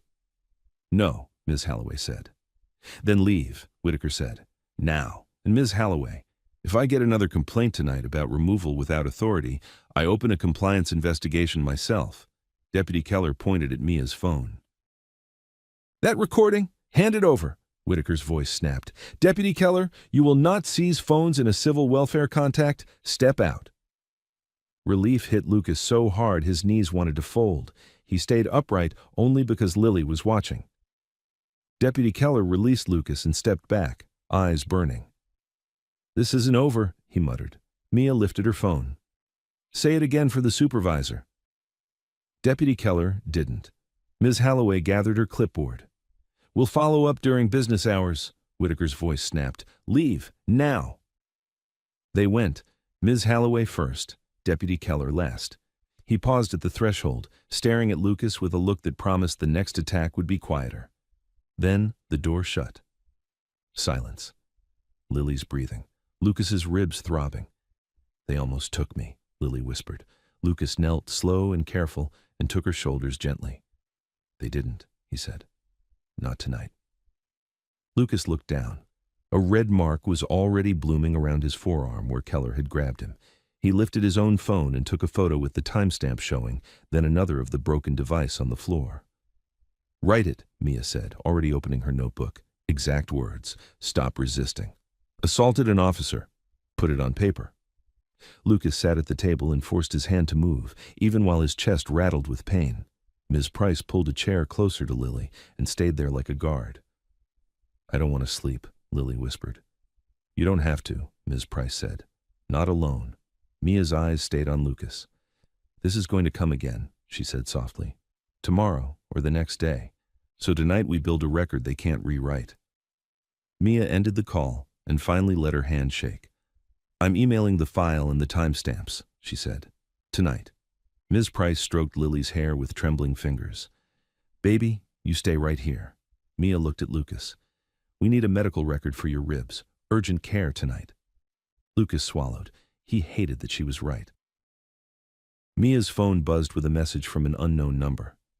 "We heard. Don't delete the file. We'll handle the rest." Mia stared at it, then looked at Lucas. "Someone is awake now," she said. Lucas didn't want to go to urgent care, not because he was tough, because every place with forms and fluorescent lights felt like another doorway Ms. Halloway could walk through. But his ribs were turning every breath into a grind, and Mia was right. If the town wanted to paint him as unstable, the best shield was a clean medical record that said what happened to his body and when. Ms. Price refused to let Lily out of her sight, so they all went, Lucas, Mia, Lily, and Ms. Price, crammed into Ms. Price's old sedan that smelled like peppermint and worn fabric. The night was colder now, the streets emptier, and Lucas kept checking the mirrors like he expected a county cruiser to materialize out of the dark. Mia sat in the passenger seat with her phone in one hand and the spiral notebook in the other. She didn't stop moving her thumb. "You're still sending things?" Lucas asked, voice tight. Mia nodded without looking up. "2 emails, cloud, a contact who can't be leaned on." Lucas glanced at Lily in the back seat. She was pressed against Ms. Price, wide-eyed, silent, holding the stuffed rabbit like it was a life vest. "You have someone," Lucas said to Mia, softer. "Who is it?" Mia's jaw set. "Someone who answers." That was all she gave him. They chose an urgent care across the county line. Mia insisted. Ms. Price grumbled about the drive, but didn't argue. The farther they got from the school district, the lighter the air felt, like the town's invisible hands didn't reach quite as far. The clinic parking lot was half full. A neon sign buzzed. Inside, the waiting room was tired and beige, the kind of place where you saw people at their most exhausted. A vending machine hummed. A TV muttered with subtitles no one watched. Lucas approached the front desk with his hoodie zipped high, hiding how shallow his breathing had gotten. The receptionist's smile was automatic. "Hi there. Name?" "Lucas Reed," he said. Her fingers tapped the keyboard. "Date of birth?" He gave it. She slid paperwork toward him. "Insurance card." Lucas's stomach tightened. I might be paying out of pocket." "Why?" she asked, not suspicious, just routine. Lucas felt Mia's gaze on him. He chose words like stepping over glass. "There's a hold because of a guardianship evaluation. It's temporary." The receptionist's expression didn't change, but her eyes sharpened by a fraction as she looked at Lily behind him. "Okay," she said carefully. "We'll start as self-pay and update later." Mia leaned in, voice low. "Write the time." Lucas pulled his phone out and typed, 9:41 p.m., urgent care check-in, insurance hold disclosed. He hated that he was learning to narrate his own life like a case file. A nurse called his name. In the triage room, Lucas sat on crinkling paper while the nurse, Renee, according to her badge, wrapped a cuff around his arm. Blood pressure, pulse, temperature. Renee's eyes flicked to the way Lucas held his side. What happened? Lucas opened his mouth. Mia's voice came calm from the corner. He was attacked, pushed into a dumpster. He didn't fight back. Renee's brows lifted. When? Tonight, Lucas said. A couple hours ago. Renee's face shifted into the kind of concern that was half sympathy, half liability. Any loss of consciousness? No. Difficulty breathing? Lucas hesitated. It hurts. Renee leaned closer, professional. Any sharp pain when you inhale? Yes. She nodded once and wrote it down. We'll get imaging. Renee glanced at Lily again and her tone softened. Sweetheart, are you okay? Lily didn't answer. Her fingers tightened around the rabbit. Ms. Price spoke up, voice blunt. She's scared. Folks tried to take her tonight. Renee's pen paused mid-air. Who tried to take her? Lucas's throat tightened. Child services, a worker, and a deputy. Renee stared for a second, then forced her face back into neutral. Okay, she said slowly. We're going to focus on your injury tonight. But Lucas saw it. Even here, far from town, those words made people choose caution. They moved him to an exam room. A different nurse took photos of the bruising with a clinic tablet, standard documentation, the kind that couldn't be forgotten in a notebook. Lucas made sure the timestamp showed. When the doctor came in, Dr. Patel, early 40s, calm eyes, he didn't start with judgment. He started with facts. Tell me what happened, he said. Lucas spoke carefully, keeping it short. The cafeteria, the shove behind Quickmart, the pressure, the home visit, the attempted removal. He didn't say names yet. He watched Dr. Patel's face for any sign of disbelief. Dr. Patel didn't flinch. He pressed gently along Lucas's ribs. Lucas hissed. Possible fracture, Dr. Patel said. We'll confirm with an X-ray. If it's fractured, we treat pain, restrict activity, document. Lucas swallowed. Document. Dr. Patel looked at him for a beat longer than normal. Yes, he said. Document. While they wheeled Lucas to imaging, Mia stepped into the hallway to make another call. Lucas caught a glimpse of her face as she walked, controlled but tight around the eyes like she was holding back something bigger than anger. Lily watched Lucas disappear behind the imaging doors and whispered to Ms. Price, If he goes away, they take me. Ms. Price squeezed her shoulder. Ain't nobody taking you tonight, Lily's voice trembled. They came with a deputy. Ms. Price's eyes hardened. Then they came with the wrong woman in the room. In imaging, Lucas stood shirtless under harsh light, trying not to shake. The tech positioned him, snapped the image, then asked quietly, Domestic? Lucas blinked. What? The tech nodded toward the bruising. I have to ask. Lucas's mouth went dry. No, he said. Then, because truth mattered in the right place. It was kids, and an adult with a badge backing them. The tech's eyes lifted briefly, something like recognition, then dropped back to the screen. Okay, he said, neutral again. Wait in the room. Back in the exam room, Dr. Patel returned with the results. Hairline fracture, he said. Not displaced. It'll heal, but it'll hurt. No heavy lifting, no strenuous work. I'm documenting mechanism of injury as reported.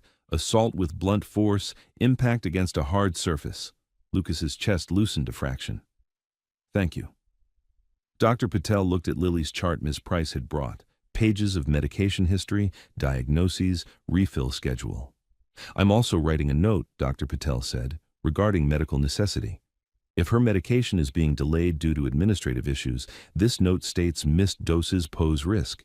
It won't solve everything, but it creates a liability trail. Lucas's throat tightened. Can you call the pharmacy? Dr. Patel nodded. We can try. He stepped out. Renee returned with a small bag of supplies and a printout. Pain management instructions, she said. And here's a copy of the visit summary. Keep it. Lucas took it like it was gold. Renee lowered her voice. I don't know what's happening in your town, she said carefully, but don't ignore this. If someone is pushing your kid sister's medical care, you keep every piece of paper. Lucas stared at her. We are. Renee nodded once like she believed him. Good. Mia came back into the room, phone still in her hand. Her face was paler. Lucas met her eyes. "Did you reach your contact?" Mia hesitated half a beat. "Yes?" "Who is it?" Lucas pressed. Mia's voice stayed steady, but something in it changed, like she'd crossed a line she couldn't uncross. "Someone who said we do this clean. No noise." Lucas stared. Those words sounded familiar. Too precise. Dr. Patel returned with his own phone in his hand. "I spoke with a pharmacist," he said. "They're telling me the hold is system-driven due to guardianship review." Lucas's hands curled into fists. "So it's just blocked." Dr. Patel looked at him. "I can't override an insurer's hold, but I'm putting in writing that interruption is medically unsafe. If anyone delays after receiving this note, it becomes their choice." Lucas nodded, swallowing hard. "Okay." Dr. Patel handed him a sealed envelope. "Keep this unopened. Give it directly to the pharmacy or caseworker. If you want, we can fax it too." Mia spoke quickly. "Fax it." Dr. Patel nodded. "We will." As they prepared to leave, Lucas caught movement in the waiting room through the hallway window. 3 men sitting near the vending machine. Leather jackets, heavy boots, quiet posture, not loud, not drunk, not looking for trouble. One of them looked up and Lucas saw a scar on his knuckle. The man's gaze met Lucas's for a second, just long enough to register him, then dropped back to his phone like Lucas was a name on a list. Lucas's stomach tightened. "Mia," he murmured. Mia didn't turn her head, but her shoulders went rigid. "Don't stare," she said quietly. "Just walk." Ms. Price guided Lily past the waiting room like she was escorting her through a storm. Lily clutched the rabbit and kept her eyes down. At the front desk, the receptionist handed Lucas a discharge packet and a receipt. Lucas took it with both hands and tucked it into his folder immediately. "Mr. Reed," the receptionist said, voice low enough to be kind, "take care of yourself." Lucas nodded. As they turned to go, the scar knuckle man stood and stepped into their path, not blocking, just present. He didn't smile. He didn't threaten. He held out a plain white envelope. "This is for you," he said. Lucas froze. "Who are you?" "A friend of a friend," the man replied, calm as if that should be enough. His eyes flicked to Lily, then back to Lucas. "Keep your hands clean. Keep your records cleaner." Mia's breath caught. Lucas stared at the envelope. "What is it?" The man's voice stayed even. "A number that answers, and a place to take that doctor's note where it won't get lost." Lucas's ribs throbbed as he reached out and took it. The envelope felt heavier than paper should. "What's your name?" Lucas asked. The man paused. "Call the number," he said instead. "Tonight." Then he walked out without looking back, and the other two followed. Quiet, controlled, like they hadn't been waiting for a fight. Lucas stood there with the envelope in his hand, pulse pounding. Mia's voice was barely audible. "I told you. Someone is awake now." Lucas looked down at the envelope. He didn't open it yet, because his phone buzzed at that exact moment, an email notification from the school district. Subject: Mandatory interview, 7:15 a.m. Lucas stared at the screen as if the words might change. Then Lily tugged his sleeve, whispering through a shaking breath, "They're coming back in the morning, aren't they?" They didn't talk much on the drive back. Ms. Price kept both hands locked on the steering wheel, like the road was the only thing she could control. Lily leaned against her, eyes open, not blinking enough. Lucas sat behind Mia, holding his discharge packet against his chest, as if paper could keep his bones together. The envelope stayed in his pocket until they were inside the unit, and the deadbolt clicked. Mia set the notebook on the table. Ms. Price went straight to the kitchen, filled a glass with water, and handed it to Lucas without a word. He drank and felt it scrape down his throat. "Show me the email," Mia said. Lucas opened his phone and turned the screen toward her. Mandatory interview, 7:15 a.m. Failure to appear may result in further disciplinary and legal action. Mia's eyes tracked it once. "They want you isolated, early, before anyone answers phones." "I'm suspended," Lucas said. "How's it mandatory?" Mia didn't smile. "Because mandatory makes people panic," Ms. Price snorted from the sink. "They can mandate my—" "Please," Lucas cut in softly.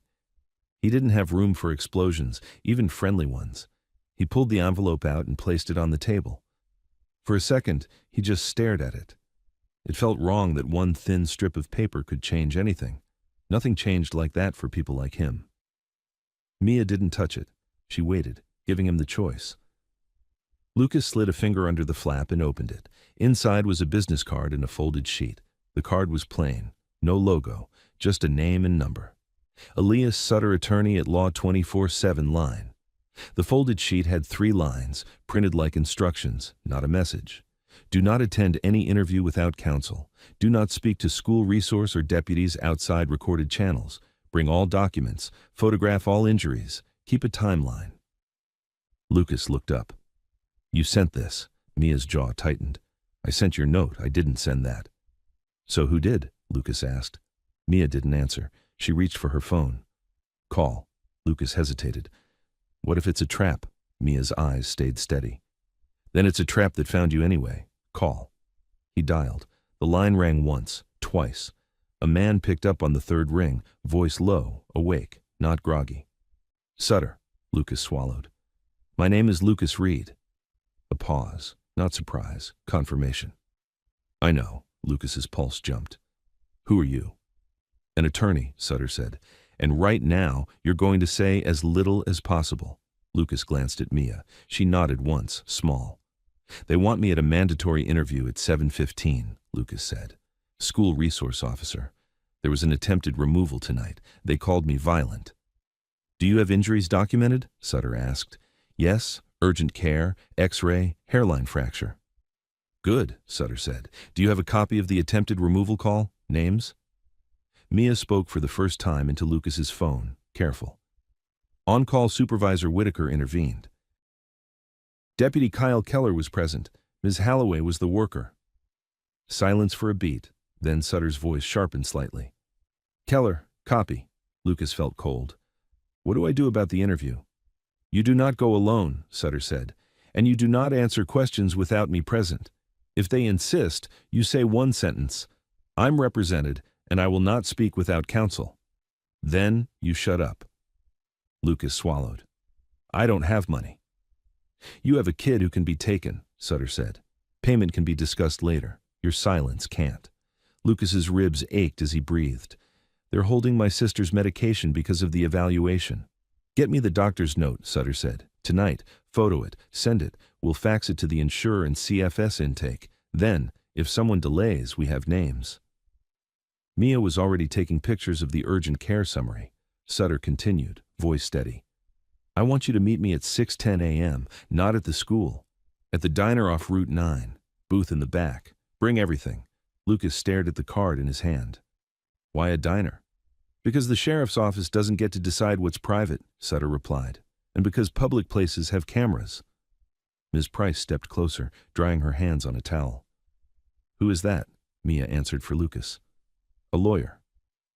Ms. Price's face softened with relief, then hardened with suspicion. A real one? Sutter's voice came through the speaker.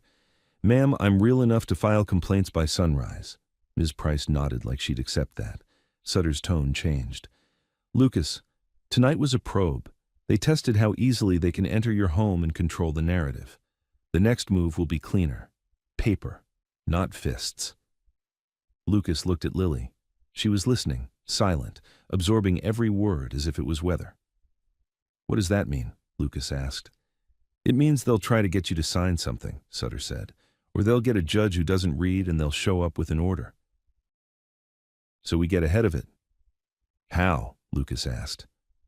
We create our own record, Sutter said. First thing, you write a sworn statement, you and Ms. Price, Mia too if she's willing. Describe the attempted removal, the deputy's conduct, the threat you recorded, and the timeline. No opinions, only facts. Times. Exact words. Mia's pen was already moving. Sutter added, Second, we request the Quick Mart security footage before it disappears. Do you know if there's a camera near the dumpsters? Lucas nodded. There's one over the back door. Then someone will say it malfunctioned, Sutter said. So we request it now, tonight. I'll send a preservation letter. I need the store address. Mia spoke it into the phone. Sutter's voice stayed cold and even. Third, Tomorrow, do not let CFS interview Lily without you or counsel. If they try, you refuse access. Lucas's throat tightened. They'll call me non-compliant. Let them, Sutter said. Non-compliant is a label. A child removed is a fact. Lucas closed his eyes for a second, then opened them. Okay. Sutter's voice softened a fraction. You're doing better than they expect. Keep it that way. I'll see you at 6:10. The line went dead. For a moment, none of them moved. Then Mia exhaled like she'd been holding her breath since the cafeteria. Okay, she said, almost to herself. We move first. Lucas sat at the table and wrote until his wrist cramped. He wrote the early arrival, the wording, the safety plan, the attempted nighttime removal, Deputy Keller's grip, the phrase, stop resisting, used as a weapon, the broken phone, the supervisor's order to leave. He kept it plain. No anger, just facts. Ms. Price wrote her own statement in blocky handwriting, face set with stubborn rage. She included the exact moment Keller grabbed Lucas and the way Ms. Halloway moved toward Lily without an order. Mia wrote last. Her statement was the shortest and the sharpest. Times, names, the audio threat, the device seizure. Lily watched them like she was watching adults build a wall out of paper. When they finished, Mia photographed every page and sent them to Sutter. Then, she uploaded to 2 separate drives and texted the links to someone Lucas didn't recognize. Lucas checked the locks twice, then a third time. He hated himself for it. At midnight, Lily finally dozed off on the couch with Ms. Price beside her. Lucas couldn't bring himself to move her to the bedroom. If someone came in again, he wanted her where he could see her. Mia stood at the window, watching the parking lot. Who are those men? Lucas asked quietly. At urgent care. Mia didn't turn. People who don't like kids getting crushed. That's not an answer, Lucas said. Mia's shoulders rose and fell once. My dad has friends. Lucas stared. Your dad. Mia finally turned. Her eyes were tired now, not just focused. Lucas. The reason I didn't tell you my last name is because people act different when they hear it. Lucas swallowed. What is it? Mia hesitated, then said it like a warning. Hart. Lucas felt the name land, heavy. Like Garland Hart? Miss Price asked from the couch without opening her eyes. Her voice was low, rough. Mia's face went still. Yes? Lucas's mouth went dry. He'd heard the name in town the way you heard storms on the radio. Not personal, not close. Something you respected from a distance. You're his daughter, Lucas whispered. Mia nodded once. And Drew knew. That's why this turned into adults so fast. Lucas's brain tried to catch up. He thought of Drew's confidence, the way the deputy's patch said Keller, the way Ms. Halloway arrived early like she'd been scheduled. Lily stirred and whispered in her sleep, Don't take me. Lucas's chest tightened. He looked at Mia. So what happens now? Mia's voice stayed flat, but her eyes were hard. Now my dad finds out who touched the system. Outside, a car door shut. Soft, distant. Lucas froze, holding his breath. Mia tilted her head, listening. Footsteps in the hall. Lucas moved to the door and looked through the peephole. A woman stood there in a plain coat, no clipboard, no badge. She held a folder under her arm and a courier envelope in her hand. She didn't knock hard, just tapped twice and waited, like she expected him to be awake. Lucas didn't open the door. Who are you? He called through it. The woman kept her voice low, professional. Process server. Lucas's stomach dropped. She slid the courier envelope under the door with 2 fingers, careful not to crease it. This is time-stamped service, she said. Emergency petition filed for morning docket. You're listed as respondent. Lucas stared at the envelope on the floor like it was something alive. The woman's footsteps retreated down the hall. Lucas picked it up with hands that wouldn't quite steady, tore it open, and unfolded the first page. Emergency removal petition, Child and Family Services. Lucas read the first page twice, then a third time, because his brain refused to accept it as real. Emergency removal petition, filed by Child and Family Services, morning docket. His throat went dry. He looked up at the door like the process server might still be standing there, waiting to see him break. Mia was already moving. She pulled the papers from his hands, laid them flat, and photographed every page corner to corner. Date stamp, case number, filing time, the exact wording they were about to use to erase his life. Ms. Price pushed herself upright on the couch without fully waking Lily. "What is it?" Lucas swallowed. "They filed for removal. Morning." Ms. Price's face tightened like she'd been slapped. "On what grounds?" Lucas forced himself to read it out loud because if he didn't, the words would own him. "Alleged instability, alleged violence, alleged obstruction of a welfare check, alleged interference with a deputy." Mia's jaw clenched. "They're writing their own version. And a judge will see it before we do," Lucas whispered. Lily stirred, eyes blinking open. She looked around, confused, then saw the paper in Lucas's hand and understood anyway. Fear didn't need explanations. "They're taking me," she said, flat. "No," Lucas said immediately, dropping to his knees beside her. His ribs screamed and he ignored it. "Not if we show up ready." Lily's fingers tightened around the rabbit. "Ready like what?" Lucas didn't know how to answer without lying. Mia did. "Ready like evidence, ready like adults who can't pretend they didn't see." She picked up the lawyer's card and handed it to Lucas like it was a weapon you used with words. "Call," she said. Lucas dialed with hands that wanted to shake. Sutter answered on the first ring. "Read it," Sutter said immediately, like he'd already seen it. Lucas blinked. "How?" "Because emergency petitions get filed when someone thinks they can win before you wake up," Sutter replied. "What time was service?" Mia cut in, precise. 12:14 a.m. process server. We have video of delivery and photos." "Good," Sutter said. "Do not speak to anyone from school, police, or CFS tonight. Not one word. I'm drafting a response now. I'll file before the clerk opens." Lucas's throat tightened. "Can you stop it?" "I can slow it," Sutter said, "and I can expose what they did tonight, but you have to do exactly what I say." "Okay," Lucas breathed. "Meet me at the Route 9 diner," Sutter said. 6:10. Bring all documents, all photos, and the urgent care discharge summary. Bring the broken phone. Bring Mia. Bring Ms. Price." Lucas stared at the sleeping hallway beyond his door. "They'll be waiting at the school." "Let them wait," Sutter said. "If they call it mandatory, you answer once by email. I'm represented by counsel, all communication through my attorney." Nothing else. Mia was already typing the email on Lucas's phone, using the school's message thread so it couldn't be denied later. Sutter's voice sharpened. "One more thing. Lucas, in the petition, do they mention Deputy Keller by name?" Lucas scanned the page, eyes burning. "Yes. They claim I resisted him." "Perfect," Sutter said, cold. "Conflict of interest. He should never have been there. That's a problem for them, not you." Lucas almost couldn't breathe. "They don't care." "They will when it's in a filing," Sutter replied. "See you at 6:10. The call ended. Mia didn't waste a second. She stacked everything: sworn statements, urgent care note, photos of bruises, the audio file transcript she'd typed, and the timeline page with exact words written out: "Stop resisting, no order, safety plan."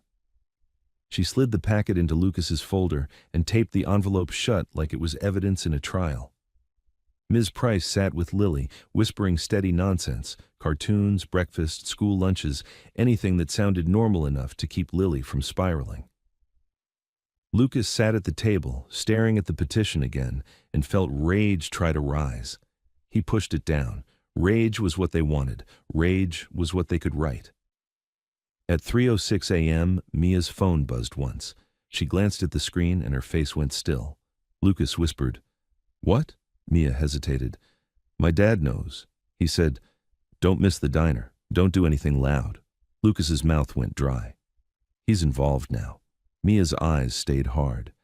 "He was involved the second Drew said Lily's name." They left before dawn. Ms. Price carried Lily in her coat like she was afraid the hallway itself could take her. Lucas held his folder tight against his chest. Mia walked half a step behind him, eyes scanning corners and parked cars. The diner smelled like coffee and fried eggs. It was too bright, too normal. Sutter sat in the back booth, already awake, already with a laptop open and a legal pad filled with handwriting. He looked at Lucas's face, the way Lucas guarded his ribs, and nodded once like that was enough. "Sit," Sutter said. Lucas slid in with Lily and Ms. Price. Mia sat beside him, phone face down on the table but ready. Sutter flipped the petition open, read fast, then set it down with a quiet click. "They're trying for an ex parte order," he said. "That means they want the judge to act before hearing from you." Lucas's throat tightened. "Can they?" "They can try," Sutter said. "But your documentation is better than their story." He pointed to the urgent care summary. "This proves assault, time-stamped, medical record." He pointed to the photos of the bruise on Lucas's arm. "This supports improper contact." He pointed to Ms. Price's sworn statement. "Independent adult witness." He pointed to Mia's statement. "Second witness and video/audio evidence." Then Sutter looked Lucas dead in the eye. "Here's the most important part. You do not talk in that courtroom unless I tell you to. You do not react. You do not argue. You let me fight." Lucas nodded once, swallowing hard. Sutter's fingers moved on the laptop. "I'm filing an emergency objection and a motion to strike Keller's involvement. I'm also requesting the judge order the insurer and pharmacy to release Lily's medication immediately pending review. If the judge refuses, we have grounds for state escalation." Mia's voice was quiet. "They'll say the audio is fake," Sutter nodded. "Then we ask for the QuickMart footage. Preservation letter goes out now. If it disappears, that helps us too." Ms. Price leaned in. "What if the judge is friends with them?" Sutter didn't blink. "Then we make the judge write it down." They drove to the courthouse as the sky turned gray.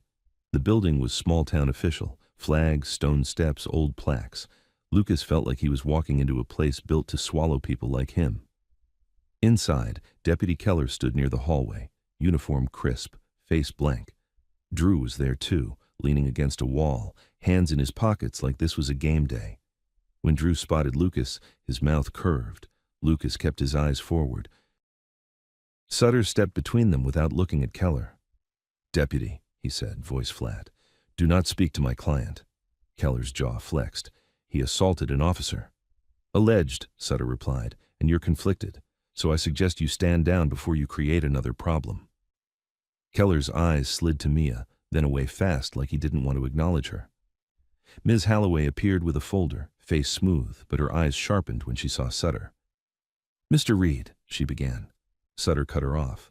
"Counsel, any communication through me." They entered the courtroom. It was smaller than Lucas expected. That made it worse. No distance, no anonymity. The judge came in, older, tired-eyed, already holding the petition. He glanced at Lucas like Lucas was a file, not a person. Suter stood. "Your Honor, emergency objection filed at 6:02 a.m. with exhibits. We are requesting denial of ex parte removal and immediate medical access order." The judge's eyes flicked to the stack the clerk handed him. He scanned.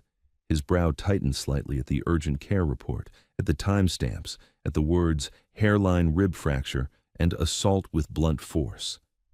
Ms. Halloway stood next, voice practiced. "We have concerns about instability and violent behavior," Sutter cut in smoothly. "The alleged violent behavior is unsupported and contradicted by medical documentation and independent witnesses. Additionally, the deputy involved is the father of the minor accused of threatening the child. Conflict of interest. This entire petition is contaminated." The courtroom went still. The judge looked up, eyes narrowing. "Deputy Keller, step forward." Keller did, face controlled. The judge's voice hardened. "Are you related to a student named Drew Keller?" "Yes, sir." "And were you present during an attempted removal last night?" Keller's jaw flexed. "Yes, sir." The judge looked at Ms. Halloway. "Why was a conflicted deputy used?" Ms. Halloway's calm thinned. "We needed law enforcement support." "For a civil welfare check," the judge said, sharper now, "at night, without an order."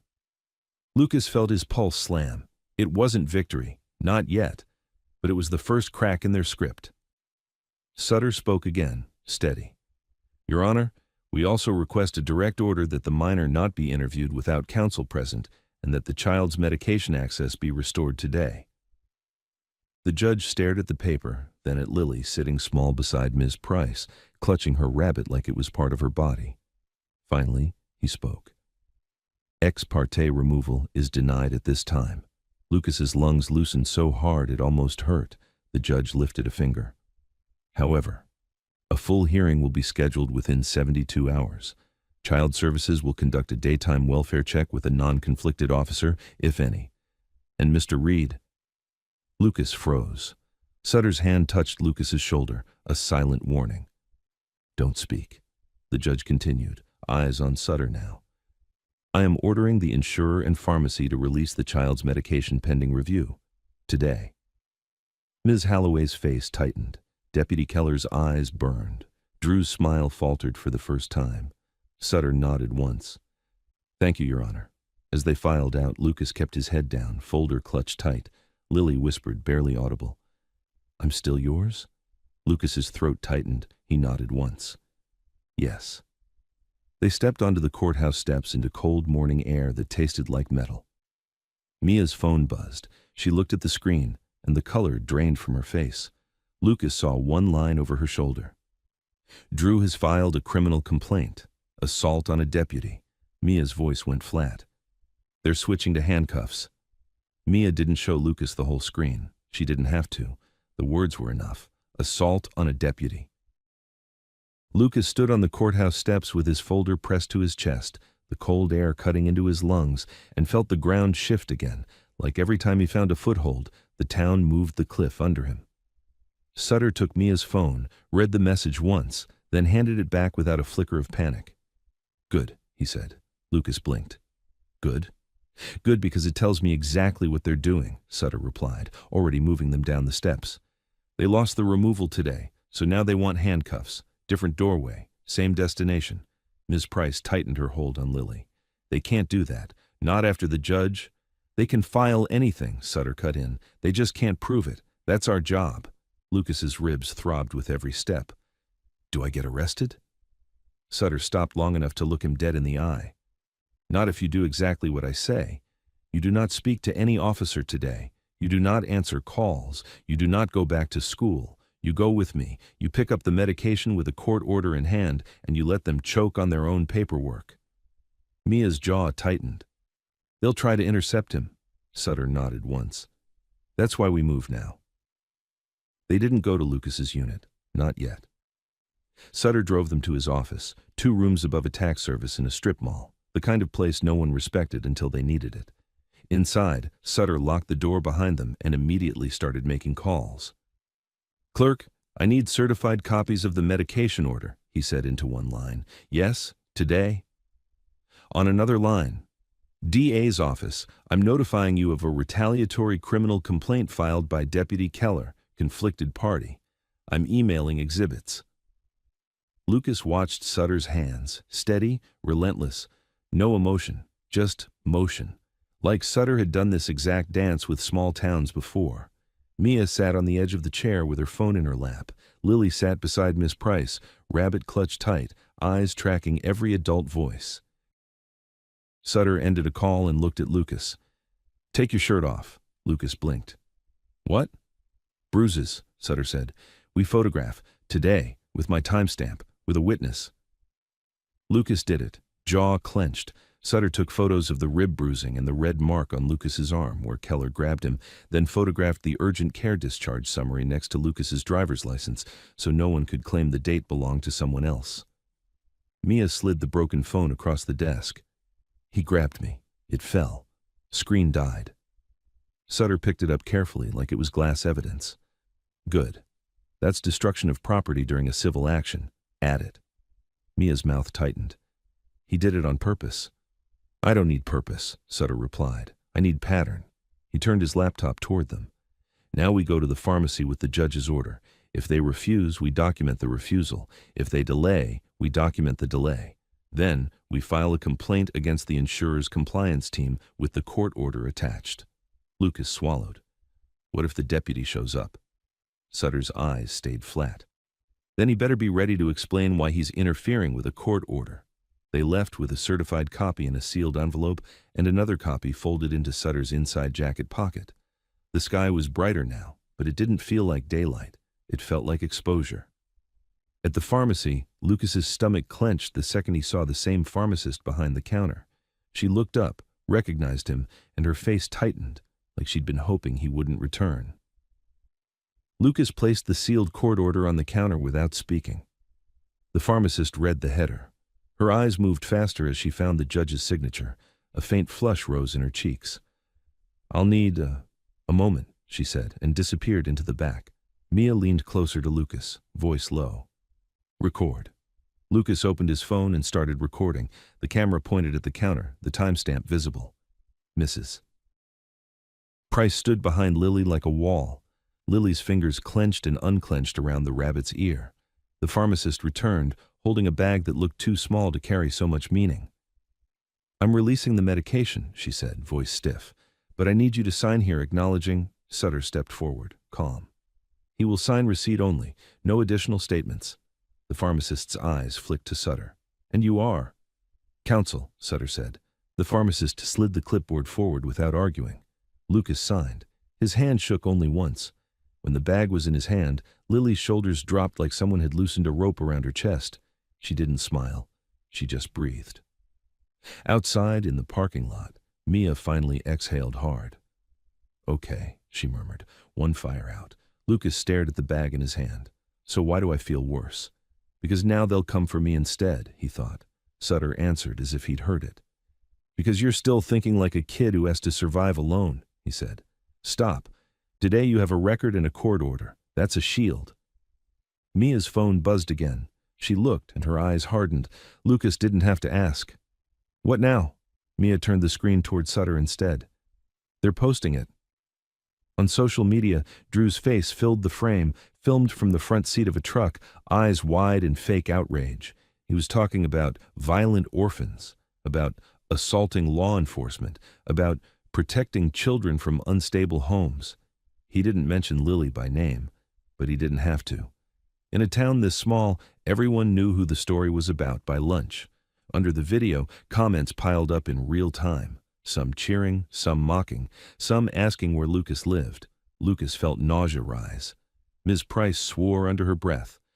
"They're painting a target." Sutter didn't blink. "Good. Let them commit defamation publicly. That's easier than whisper campaigns." Mia's voice dropped. "My dad said no noise." Sutter looked at her.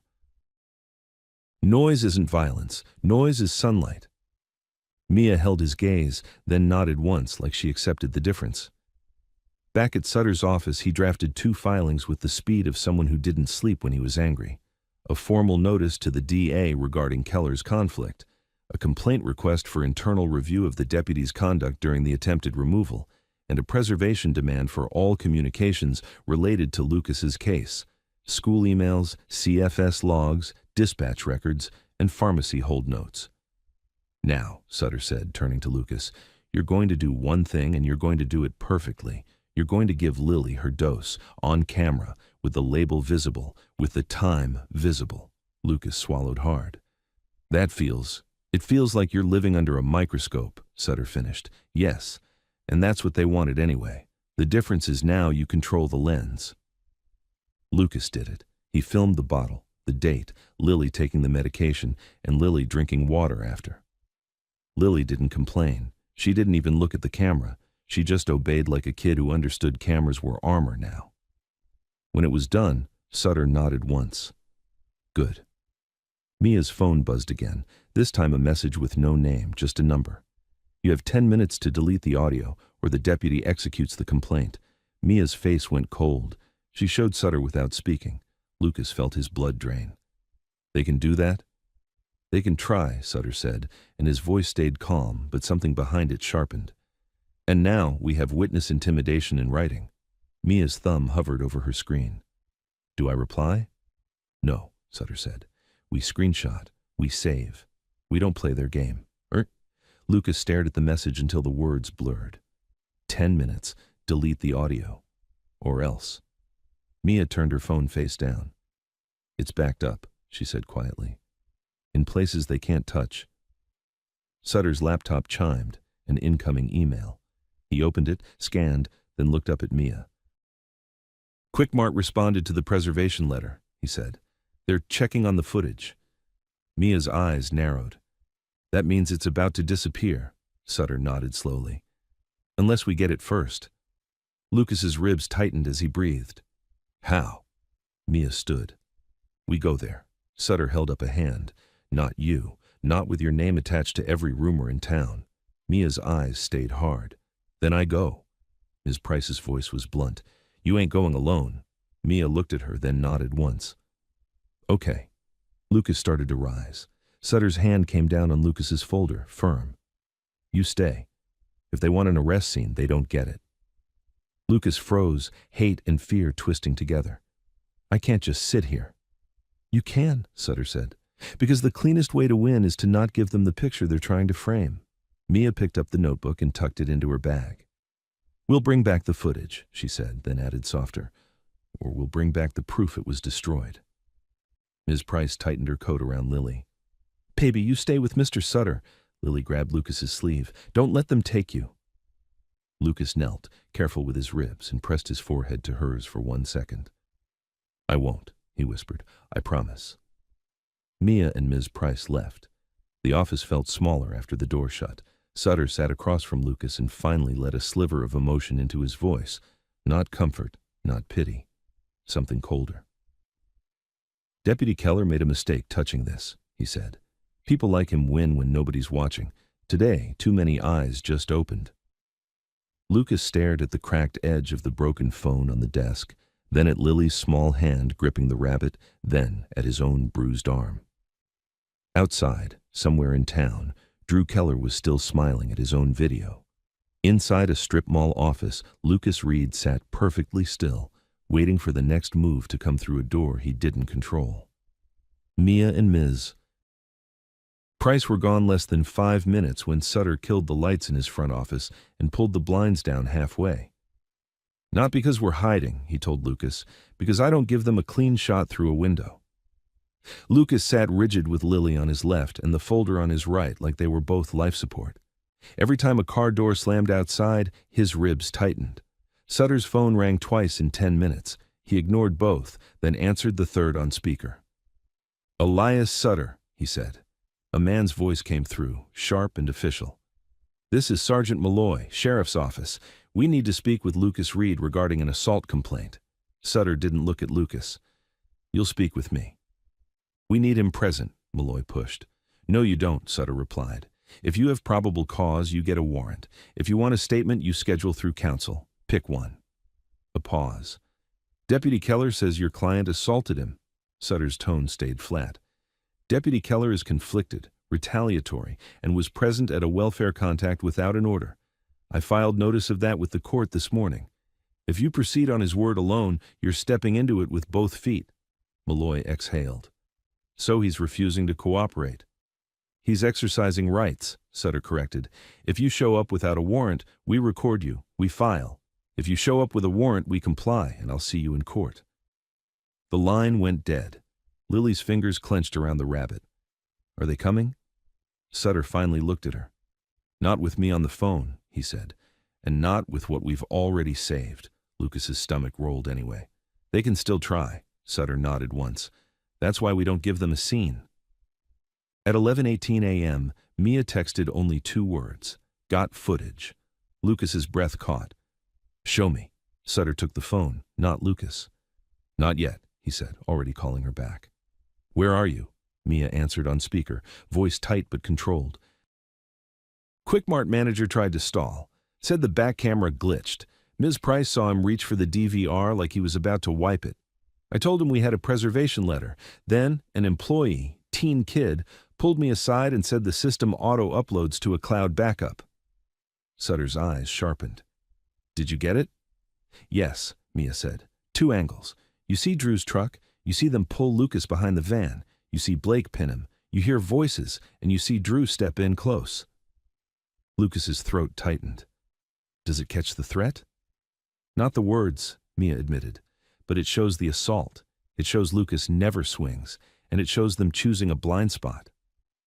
Sutter nodded like he'd expected that. Send raw files, no edits, and get the employee's name. Mia hesitated half a beat. He's scared. Then we protect him with paperwork, Sutter said. Send. The files hit Sutter's laptop minutes later.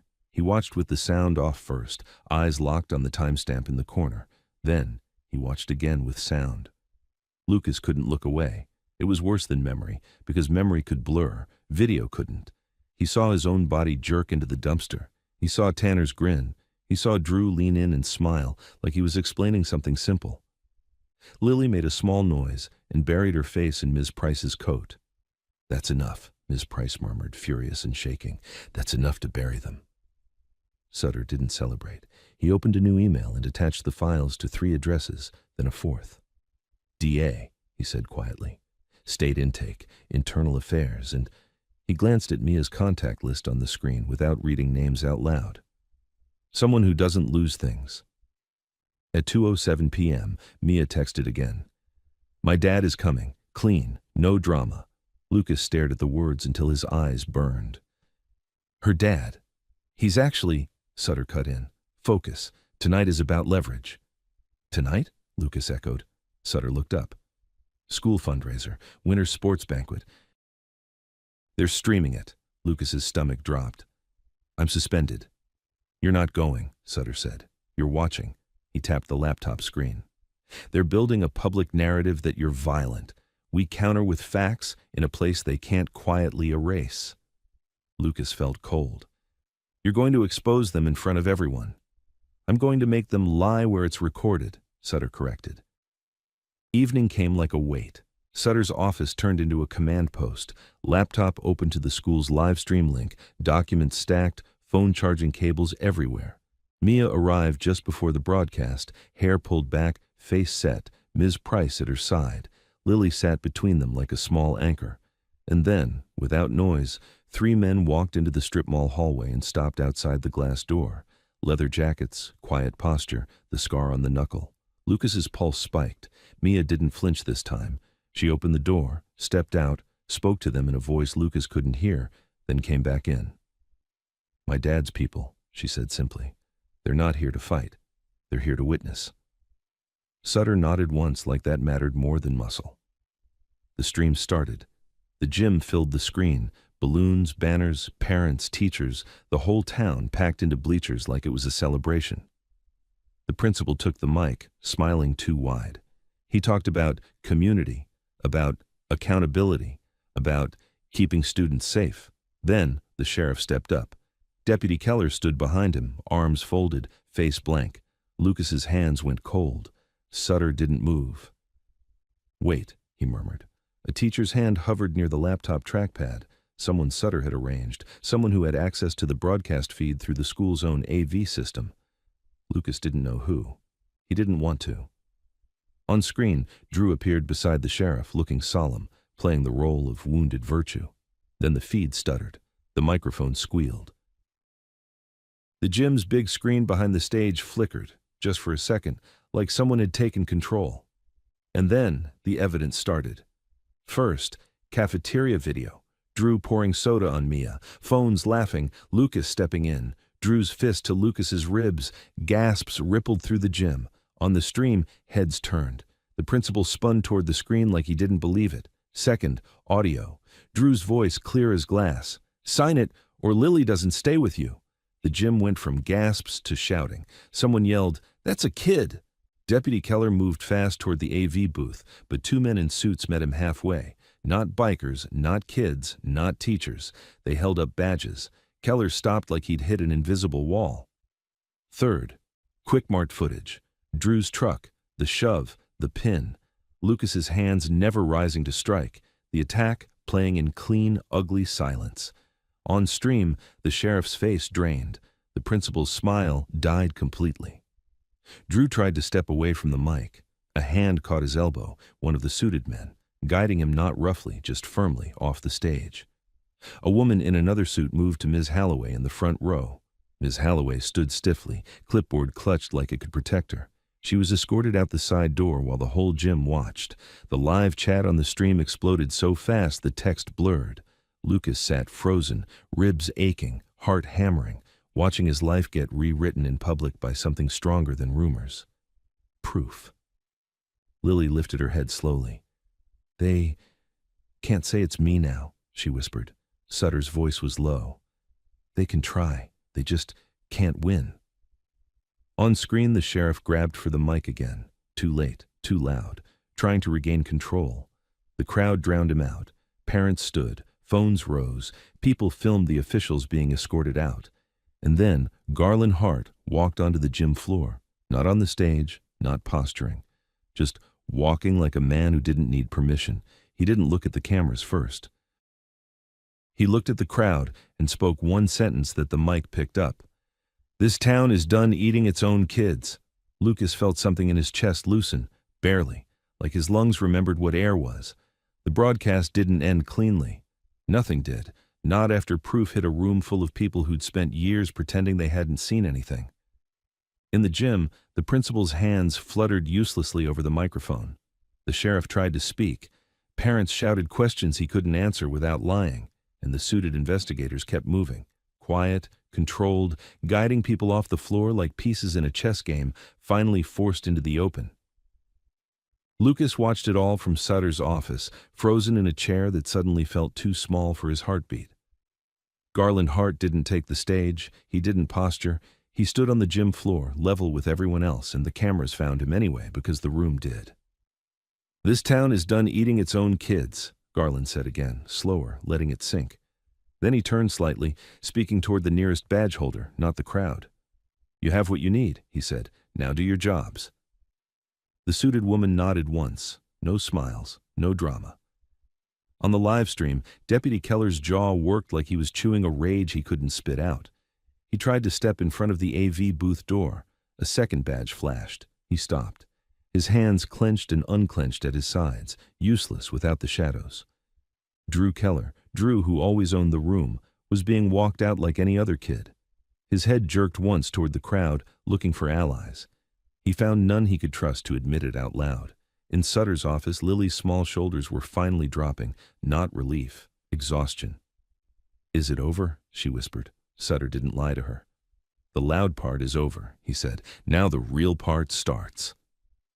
The next morning, it didn't feel like victory. It felt like paperwork, heavy, relentless, finally pointed in the right direction. Sutter was on the phone before sunrise. He filed supplemental exhibits, the Quick-Mart footage, the urgent care report, the threat audio, the attempted removal timeline. He emailed state oversight, he copied the DA, he attached the court order that had forced the medication release, and he highlighted the insurance review note that magically appeared the same day the evaluation started. By noon, the town had a new rumor, but this one didn't protect Drew. It protected Lucas. A state investigator met Lucas and Ms. Price in a neutral office and took statements without smirking, without soft threats. The investigator asked for facts, not feelings. When Lucas described Deputy Keller's "stop resisting" while his hands were open, the investigator didn't raise an eyebrow. She wrote it down like she'd seen the move before. Ms. Halloway was placed on administrative leave pending review. The deputy's body camera logs and dispatch calls were requested by state, formally, not politely. The school district announced an internal inquiry. The principal's medical leave started the same day, and Drew's father stopped being the man who could walk into rooms and make adults go quiet, because now adults were watching him. Lucas went to the pharmacy again, this time with Sutter beside him and a printed order in hand, and the pharmacist didn't stall. She didn't say system. She didn't say authorization. She rang it up like it was always supposed to be simple. Outside, Lily took her medication without looking around like the world might steal it mid-sip. That night, Lucas returned to the community housing unit and found a new lockbox screwed to the inside of the closet wall. Ms. Price crossed her arms. "Don't look at me," she said. "Somebody's people dropped it off, said it's for documents." Inside were folders, tabs, and a cheap scanner. Mia set a second notebook beside it. "Backups," she said, "always." Lucas looked at her. "So, you're not going back to being new tomorrow?" Mia's mouth twitched, almost a smile, then gone. "No, I'm done hiding my name." The town found out the obvious within hours. People started saying Hart like it explained everything. Lucas hated that, because it wasn't true. A week later, in a quiet courthouse hallway, Garland Hart finally stood in front of Lucas without cameras, without crowds. He wasn't wearing colors. He wasn't trying to look dangerous. He looked like a man who'd learned long ago that control was louder than noise. Lucas expected a speech about Mia. Instead, Garland nodded toward Lucas's rib brace. Heel up. Lucas's throat tightened. You didn't have to. I didn't, Garland agreed. Lucas blinked. Then why? Garland's eyes held his, steady. Because you stood up when you had nothing to gain. Lucas swallowed. I just didn't want her to be alone. Garland's voice stayed calm. That's the point. Most people wait until they have backup. You didn't. Lucas felt heat sting behind his eyes and forced it down. He wouldn't give anyone a scene, not even a good one. Garland looked past him toward Lily, who was sitting with Ms. Price, rabbit in her lap, watching the hallway like she was learning what safety looked like when it wasn't imaginary. She's yours? Garland asked. Lucas nodded. Yeah. Garland's jaw tightened slightly. Then she's ours too, Lucas frowned. What does that mean? It means there are kids in this town who keep getting crushed because they're easy, Garland said, and we're expanding the circle of who counts as untouchable. Lucas stared. You're doing this because of me. Garland didn't smile. I started paying attention because of you. Then he held out a card, different from Sutter's but just as plain. A job address, a real one, not under-the-table shifts and fear of inspections. A shop that didn't answer to the sheriff's office. Show up Monday, Garland said. Learn, work, get paid on paper. Lucas hesitated. Pride tried to speak first. He shut it up. He took the card. Thank you. Garland nodded once. Don't thank me. Keep your hands clean, keep your head straight, and don't let them write your story again.